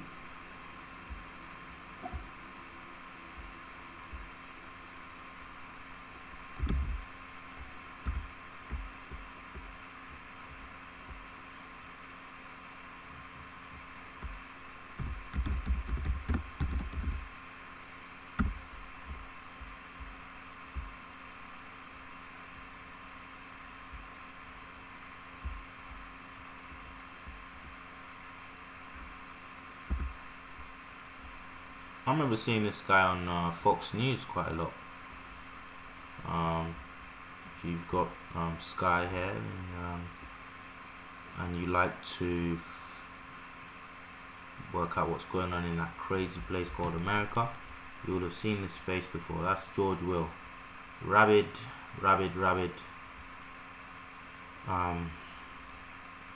So and so. Let's move on. hello. Yes. My question is to Dr. Clarke, and I'm wondering if, people's work like Mary Lefkowiz and others are going to be used as a kind of an attack dog to resurrect things like 3/5 of a man, penal slavery, and global corporate terrorism. What do you think? It's a part of the concerted effort, and the effort is international, and it is part of the world war to prepare the mind of people to accept the re-enslavement of Africa. And the irony and the tragedy, Professor Lefkowiz, is that the same people who are going to re-enslave Africa in the morning might turn on her people in the evening. I have no doubt. Thank you very much. I would like also to augment what I just read from George Will, from Dr. Lefkowitz's own book, Not Out of Africa, How Afrocentrism Became an Excuse to Teach Myth as History. You said tonight that you didn't agree that Dr. Ben Yohanan was an Afrocentrist, but you write in your introduction, you said... I didn't say that. Well, let me read what you said. You can read what I said. I can read what I said. Normally, if one has a question about a text that another instructor is using, one simply asks why he or she is using that book. But since this conventional line of inquiry was closed to me, I had to wait until I could raise my questions in a more public context. That opportunity came in February 1993, when Dr. Yosef A. Ben Yohanan was invited to give Wellesley's Martin Luther King Jr. Memorial Lecture. You just heard the exact words in George Will's column. Posters described Dr. Ben Yohanan as, quote, a distinguished Egyptologist, unquote, and indeed that is how he was introduced by the then president of Wellesley College. But I knew from my research in Afrocentric literature that he was not what scholars would ordinarily describe as an Egyptologist, that is, a scholar of Egyptian language and civilization. Rather, he was an extreme Afrocentrist, author of many books describing how Greek civilization was stolen from Africa, how Aristotle robbed the Library of Alexandria, and how the true Jews are Africans like himself. Now, it's almost verbatim what George Will wrote, and it was just there, you said you... So what didn't you disagree with Dr. Ben Yohanan? What label would you now agree that he is? Dr. Lefkowiz. Well, I think you are trying to make me say what I didn't say. I never said that. You read what I said. That's what I stand by. I use, maybe you don't agree with the way I use the term Afrocentrism. You think it's wrong. You maybe, no, I'm not. All right, let's leave it right there for the moment. History repeats itself, folks. We've got 10 minutes to go with this video, but history repeating itself. This is what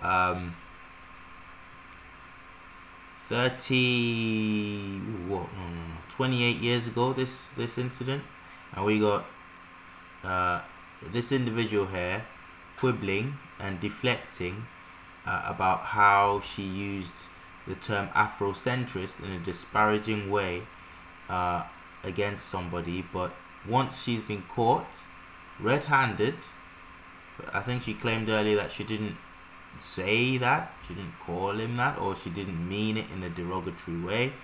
Once caught out, her quote has been read back to her. Let me know in the chat, let me know if we know the name of the person who played this game recently with the term Afrocentrist and then tried to pretend they didn't understand the negative connotations of labeling somebody an Afrocentrist. Let me know in the chat if you know the person's name. I'm not going to say his name or her. Come to think of it, could be a her. Looking at he, she, it. So you may cogitate upon that. Yeah. Sorry. I need to calm down. Sorry. You can read what I write, and you can judge me, and you are judging me. So go right ahead, be my guest. I should mention that all the books that are available tonight, and we'll have this last question: African Origin of Civilization, Black Athena, Volume 2, Black Athena Revisited, Dr. Lefkowiz's and Dr. Rogers' book, available. Civilization or Barbarism, Rape of Paradise, also by Jan Carew, all available outside. Yes, your question, please. Good evening, Dr. Lefkowitz, and thank you for attending. You had urged us earlier not to rush in the rewriting of history. However, I find that to be very disturbing, because within the last 600 years, I mean, you can look at the last 600 years and you can find many things that need to be revised in our history, in the way we are teaching our history to our young right now. If you don't see that, okay, let me ask you, what would you change? What would you revise within the last 600 years of our history that is being taught now, all right, to our children, all right? That we have to come in, when our children come home every day and, you know, we see what they're being taught about Columbus, they're still calling natives Indians, all right? Wow, do you remember what I said at the beginning of this video about Christopher Columbus? You know, we said we've moved past, again, we didn't toxify history. People claiming that Egypt was a black African civilization, claiming, you know, saying give Africans back their due. You've stolen a lot of stuff, you've pretended, and you're in league with members, not all, of the Arab diaspora to wash away the influence, the extent of black history. Whilst you gaslight us and say that, oh, you're not doing any such thing. It's all in the pursuit of academic progress. This is just, you're the ones who are politicizing history. Like,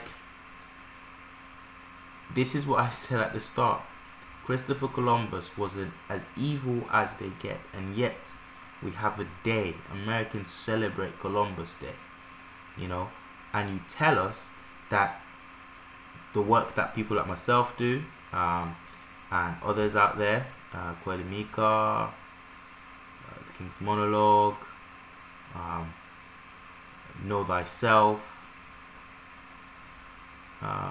Without History, all these people, the work that these people do, you tell us that it's not needed, it's politicized, when you are the ones that got us, you've got us out here worshipping a murderer, a rapist, a genocider. That's what this man's talking about. This is in 1996. Has anything changed? Oh, no, but let's talk about how Africans were to blame for slavery. Because, yeah. Can we also do that with the Jews then? Can we also talk about Jews who, because that's on record, Jews who actually sold, like, went rounding up Jews for the Nazis? Go and find it. It's out there. George Soros says he did that. I'm not making that up. So can we talk about how the Jews are to blame for the Holocaust? Is that what we're going to start doing? If you're going to start saying, you Africans have to look at yourselves. What? Anyway, this man hits the nail on the head.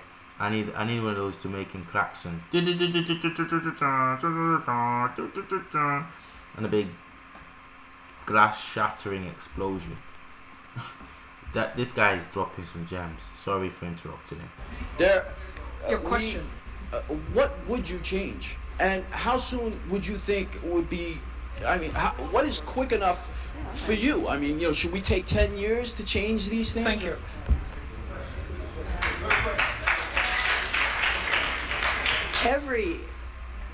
Every time history must be rewritten and rethought and reconsidered.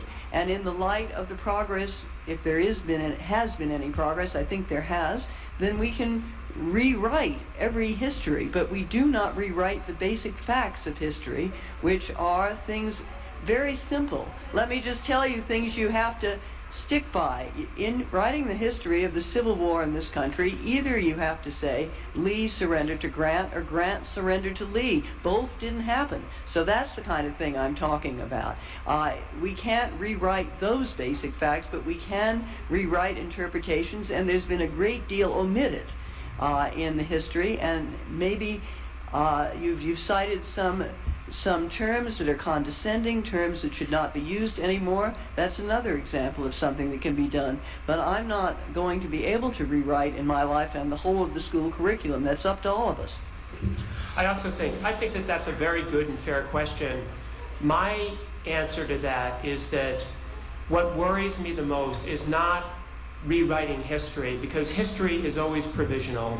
We try, as human beings, with the evidence that we have, to build up a picture which, in the best circumstances, is as accurate and as true to the evidence as we can find it. What worries me, and to speak, I hope, directly to your point, is history which is being written for useful purposes. What worries me about that is that when you say useful, what is useful to one person may lead to very significant problems for someone else. And in the 1930s and in the early 1940s, there were groups of people in Italy and in Germany who wrote useful histories about minority groups. Those useful histories ended at places like Auschwitz and Treblinka. And that is exactly the reason why. Excuse me, please. We must have some order. The standard for our revisions has to be, I believe, accuracy and truth as far as we can establish it. based on probability, since history is not an exact science. Dr. Clarke? Let's stop talking about usefulness and talk about honesty.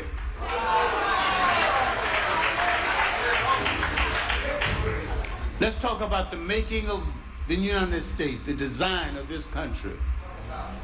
That it was designed as a haven for free white Protestant males, middle class and up, those who agreed with the prevailing political status quo and who own property. Everybody else in this country who think this country was designed for them are telling themselves a lie. The Jews were out of it, the Catholics were out of it, the Quakers were out of it. Now look at who's held power in this nation. Only one non-Protestant president. And how long did they last before they killed him? When they said liberty and justice for all, that's the all they were talking about. The other people think they were talking about them. The country have not betrayed any promise to you, had even made any promise to you. What even talking about you in the first place? Let's tell the real truth about all the founding fathers being slaves. John Henrik-Clarke has just gone off the reservation now. This guy is he's just letting them have it. Hey, look, I'm not even here to debate some childish rubbish with you about whether the Egyptians, we know that the Greeks said we were brought here by the Egyptians, we were brought here by black folk. Shut your mouth right now. From 2,000-3,000 years ago, we're telling you now, Lefkowiz, shut your damn mouth. So we're not gonna play those games. Everyone, the archaeology shows it, everybody shows it. They took their alphabet, their gods, everything. So shut your damn mouth. Let's get to the brass tack. That's what John Henrik-Clarke has done. He's gone all... Okay. Right. Let's read the letters George Washington wrote when he wanted some special molasses from the Caribbean, and he offered to send one trained nigger as payment for the molasses. Let's not take George Washington out of history, but let's put the blacks in history along with him. Let's talk about James Fortan, who made the tents for George Washington. And George Washington found that those wax matted cloth on the tents was stronger than the cloth in the breeches of his soldiers. He asked James Fortan to make some breeches of that same cloth. Those breeches made by a black man turned that terrible third and fourth winner of the American Revolution. Don't take George Washington out, but put James Fortan in with it. Thank you. Thank you. Dr. Bernal? Is this a response to a question? If you want to just add something, if you had a chance. Are we still going on with questions? No, questions are done. The questions done? Yes. Okay. Well, I think this has been... This fellow is about to do a mic drop. He's about to summarize everything just perfectly, succinctly. You know, this prodigy out here is about to do a mic drop to end all mic drops. And it's good. It's apt, actually, that it comes out of the mouth of a fellow white, as per Lefkowiz and Rogers there. Check this out. There's been some intellectual blood spilt, but I find it very interesting. But I'd like to end on a note that Mary Lefkowiz raises in her book, a point raised many times by Arthur J. Schlesinger, Jr., that Afrocentrist history is purely an attempt to promote group self-esteem. So let's get this straight. Afrocentrism is merely an attempt to promote group self-esteem, right? That's what they say. They got no proof of the Library of Alexandria. They got no proof of half the things they talk about. Oh, the Colossus at Rhodes and all these fake dreams they sell us. So yes, yet we are the Hotep hustlers. You know, no proof at all. But let's listen to what we're the ones who are just, making up history to promote group self-esteem. Let's check out what the brilliant Dr. Martin Bernal says about this. whereas history, and I'm quoting, should consist of dispassionate analysis, judgment, and perspective.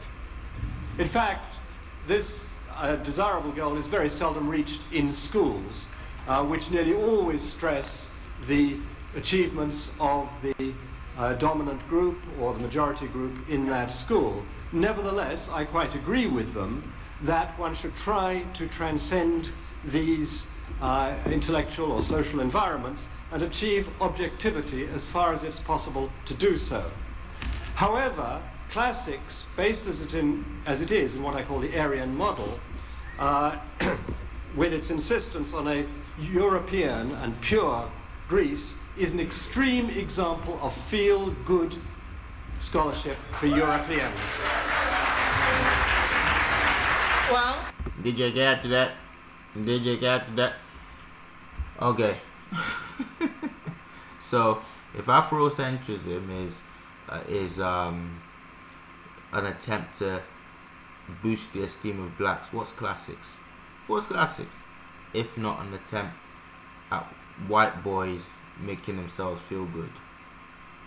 You like, what are we talking about out here? What are we talking about? We are talking about practice? Talking about practice, side? We talking about practice? We talking about practice? Come on, man. Come on, man. that brings us to the end of this meeting. I want you to give yourselves a hand for hanging in here. And our panelists a hand also for coming. And on behalf of WBAI, I want to thank you all for coming and keep listening to your favorite station, which is WBAI 99.5 FM. Thank you. This is the privilege. I used to laugh at that. I used to laugh at, oh, privilege. It's just, again, I've come a long way. When you study this, when you study our history, and you study and you see the truth, you say, right, this stuff been happening for a long time. Okay, I see what's going on. But I used to laugh at the idea of, privilege, and and thinking, oh, come on, give folk a break, give the man a break. But there's no other definition of privilege when you literally you can go to university to study classics, the great Greeks and the great Romans, and that's all good. No one cares. That's all good. That's some good work. But the minute we say, let's show some shine, let's throw some shine on the ancient Egyptians there. Come on. And how they started all of what you guys were doing. We're all about facts out here. Let's talk about how these ancient Egyptians, let's go all the way. Let's talk about how the Greeks spoke of them as being black, how their paintings show them as being black, how your first Egyptologists spoke of them as being black. Let's do that. The minute we start doing that, the minute we start talking about that, the minute we start saying, let's give something back to the African diaspora, and let's start teaching black history in schools. In a place where, in a country as diverse as America, as the United Kingdom, then all of a sudden, this is politicization of history. What? This is politicizing history. This is radical. This is extremism. This is Afrocentrism. Now, if that isn't privilege, I don't know what is. Okay? Let me just show you a couple of things before we head out tonight. Mary Lefkowiz and Guy Rogers, they scream bloody murder, oh my goodness, this is rubbish. There is no such thing as the ancient Greeks being influenced by the Egyptians. No, not. It was minimal, very minute influence. But let me show you this. In subsequent years, first they laugh at you, then they get angry at you, and they fight you, and then you win. just so you know, I'll share the screen with you. Some of the nymphs that chilled with, do you remember that guy I was talking about earlier? Silenus, the god, the pygmy god that hailed from the Ethiopian mountains, who Socrates was said to look like because of his mixed heritage by the ancients. Let me show you this. Some of the nymphs that wandered around with Silenus, this god, this Ethiopian god that the Greeks adopted into their pantheon. It looks like this. Look at these nymphs. I'm going to show you now. Now, if you look up this picture, if you find that this picture, you go to a site. It'll take you to a website, and that website, I can't remember its name, but it will take you to a website. Maybe it's written there at the bottom of the image that you can see there, theoiwow.com. And it will tell you that this was an exaggeration. This was a comic exaggeration of nymphs. We know what they're portraying, though. This is the institutionalized prejudice and privilege of these people. You look at this, and this is obviously the ancient Greeks' attempt to represent, in their mind, a black woman or black women. There is nothing.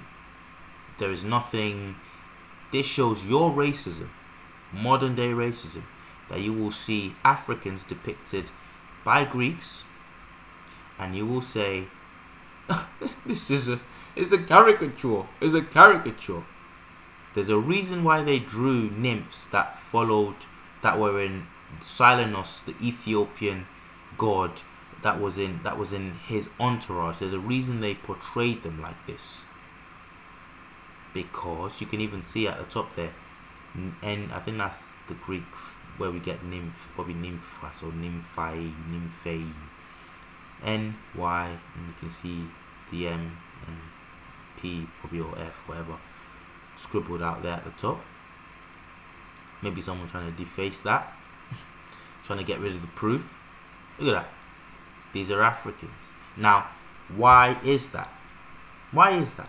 Again, if not for the fact that the Greeks were basing their god, Silenus, on the Egyptian god Bes, who was a pygmy himself.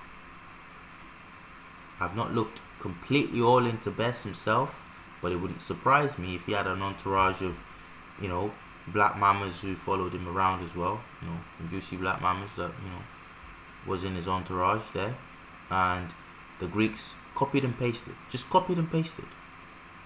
But today, they put their little label on it and they tell you this is an exaggeration this is a comic exaggeration. Of what? I don't get it. Of what? I don't understand. It's complete. The whole field is just a cartel. We all, the more and more I look into this, the more it ticks me off. I don't want to use the other word, to urinate. It ticks me off when these people play games. The king has had this back and forth with this Brazilian fraudster, in my opinion. Not been convicted, but in my opinion, a fraudster. Trying to present Amenhotep to people and present Amenhotep to people as a white man, and then debating with the king and saying, you've got me all wrong. Classic gaslighting. We owe these people no respect. I think a lot of you know who I'm talking about. The individual who did the reconstruction of Amenhotep and made him a white, Amenhotep III, he made him just a white gentleman. And when there's numerous images in the Louvre of all over the place of Amenhotep and how he looked, and undeniably a black African man, and this man decides to do him as a white person, and he claims he's not racist, he's strictly being forensic. He's a forensic reconstructionist. We owe these people no courtesy. That's my opinion. That's how I'm going to proceed from now on in this area. We owe them no courtesy, because what they're doing is stabbing us. That this is the best now. They're not stabbing us openly anymore. They're stabbing us behind the curtains whilst they're telling us they're kissing us. Whilst they're kissing us, they say, oh, it's just rubbish. It's just absolute rubbish. We're not racist, but yet this is what we hide from you. This is what we hide from the general masses. That the Greeks had their nymphs drawn like this, some of their nymphs drawn like this, and that their god Silenus, who Socrates was said by ancient writers to resemble because of his skin tone, his hair, his nose, his lips, that he looked like that, you know, like Silenus. They hide all of that from you. Let me show you something else. No, this pic is not from the debunker, Mackenzie. I found this one myself. I did a bit of work myself and I found this one myself. Let me show you some more.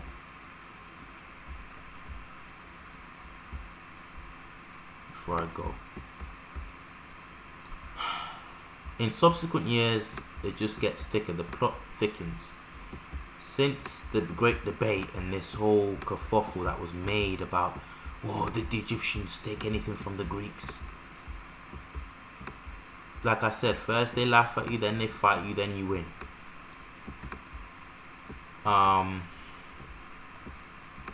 Legends about Pythagoras' supposed international travels proliferated over the course of many centuries. This is from... what website is this from? What academic website is this from? Let's just see.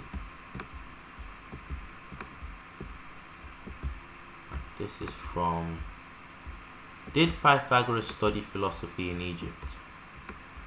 This is from an academic blog online that is very honest. Pythagoras of Samos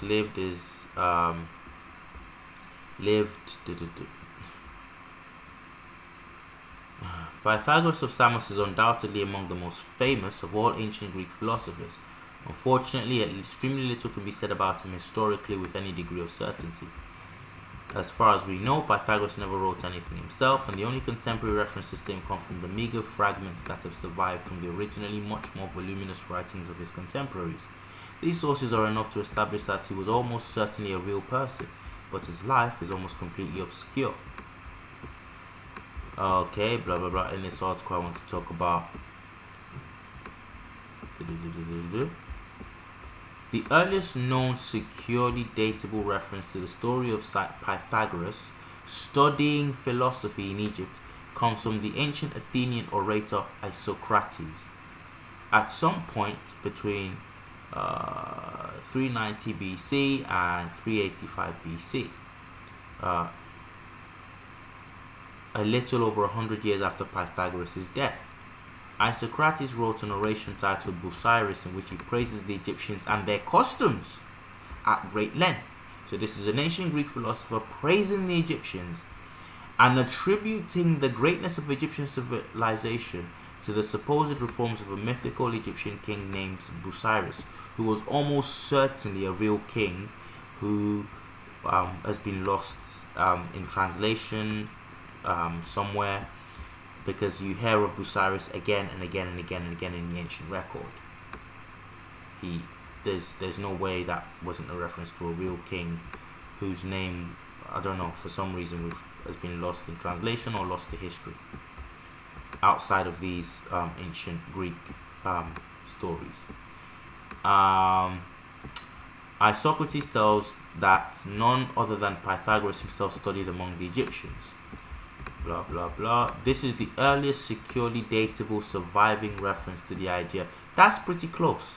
As far as 100 years to somebody's death, if you know anything about ancient history and curating records from ancient history, that's pretty accurate going. 100 years is pretty accurate going from somebody's death.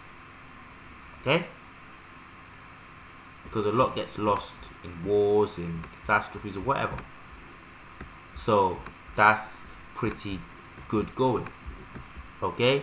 There's more. This article, the point I'm trying to make is this article goes into more evidence that Pythagoras, I'll put the link in the description, Pythagoras actually studied in ancient Egypt.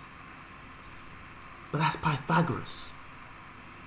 You know, if you did maths, you know, Pythagoras' theorem, the hypotenuse, the right angle triangles, that's him. but we found evidence of that being something that he most certainly took from the Egyptians, because you've the Rhind Papyrus, if anyone knows, shout out, but press 1 if you know what the Rhind Papyrus is. Rhind Papyrus, found in an ancient Egyptian tomb, shows that the Egyptians were using what's called Pythagoras' theorem ages before Pythagoras ever came on the scene. So, like, that's Pythagoras. Let's forget Pythagoras. Let's go to this is a PubMed, National Institute of Health in America article from them, talking about, I've just got the abstract here. Egyptian medicine is the base of Greek medicine. This is the National Institute of Health in America, for all you my American viewers out there. Egyptian medicine is the base of Greek medicine. Do I even need to read any more? Egyptian people and their medical knowledge are often mentioned in the Iliad and the Odyssey of Homer. Many Greek doctors such as Melampus, Asclepius, as well as Hippocrates visited Egypt to study and understand medicine. This is Marco Rossi writing in 2010. So you spend all that time, Mary Lefkowitz, Guy Rogers, arguing that the Egyptians the Greeks didn't fundamentally get their civilization from Egyptians, when this is known by everybody. Marco Rossi, NIH article, Homer and Herodotus to Egyptian medicine. You spend all that time. Now why would you do that? Why would you do that? Unless you knew, if the Egyptians were just white like you guys, why are you doing all this? You're doing too much. You're doing too much. But because you know that we're talking about the originators of this stuff being a black people, it gets you. So you have to come out here and do all manner of weird mental acrobatics and gymnastics just to say, no, the Greeks were their own thing. It had nothing to do. If the glove does not quit, you must quit. All this kind of BS mental nonsense. And you still get to walk away with your letters after your name and your tenure at your university, giving you some kind of credibility in front of ignorant folk who don't know any better. You know, it's disgusting. It says this work intends to focus particularly on Homer, Herodotus, and Plutarch's letters. These are some heavyweights in Greek history. Homer, Herodotus, Plutarch, where the importance of Egypt in religion, science, and medicine is clear. Clear. So after all that attack that Martin Bernal got 2 years before his death, I think he died in 2012. 2 years before Martin Bernal dies, it's coming out like flood in like a burst floodgate. That of course everyone knows the Egyptians birthed Greek civilization. You know? Okay, let's just go on. Oh, here's this article.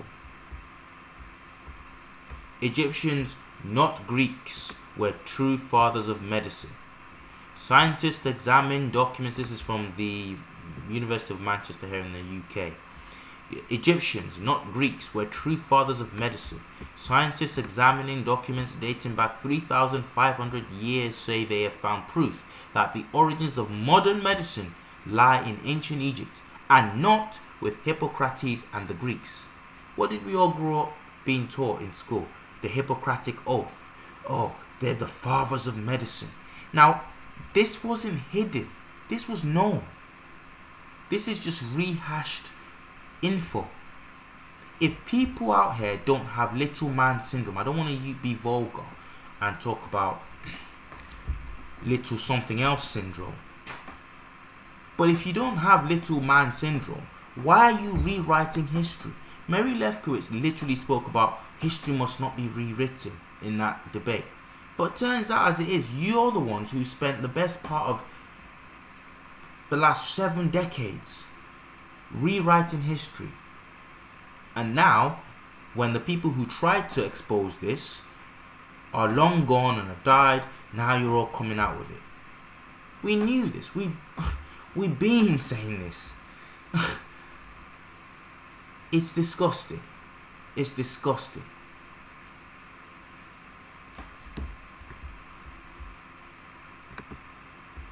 Here's another one.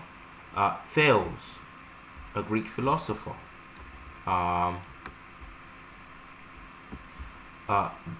Thales, a famous Greek philosopher. Diogenes Laertius includes a substantial biography of Thales, and he credits the work's scattered notes by Hieronymus for many of the details, including the following. He had no instructor except that he went to Egypt, sometime with the priests there. Hieronymus informs us that he measured the height of the pyramids by the shadow they cast, taking the observation at the hour when our shadow is the same length as ours. So this is another heavyweight, lesser known in Greek philosophy. Okay, talking about how who actually found himself in Egypt and was learning mathematics. Those is a heavyweight Greek mathematician who got it all from where? Those black Africans known as the Egyptians.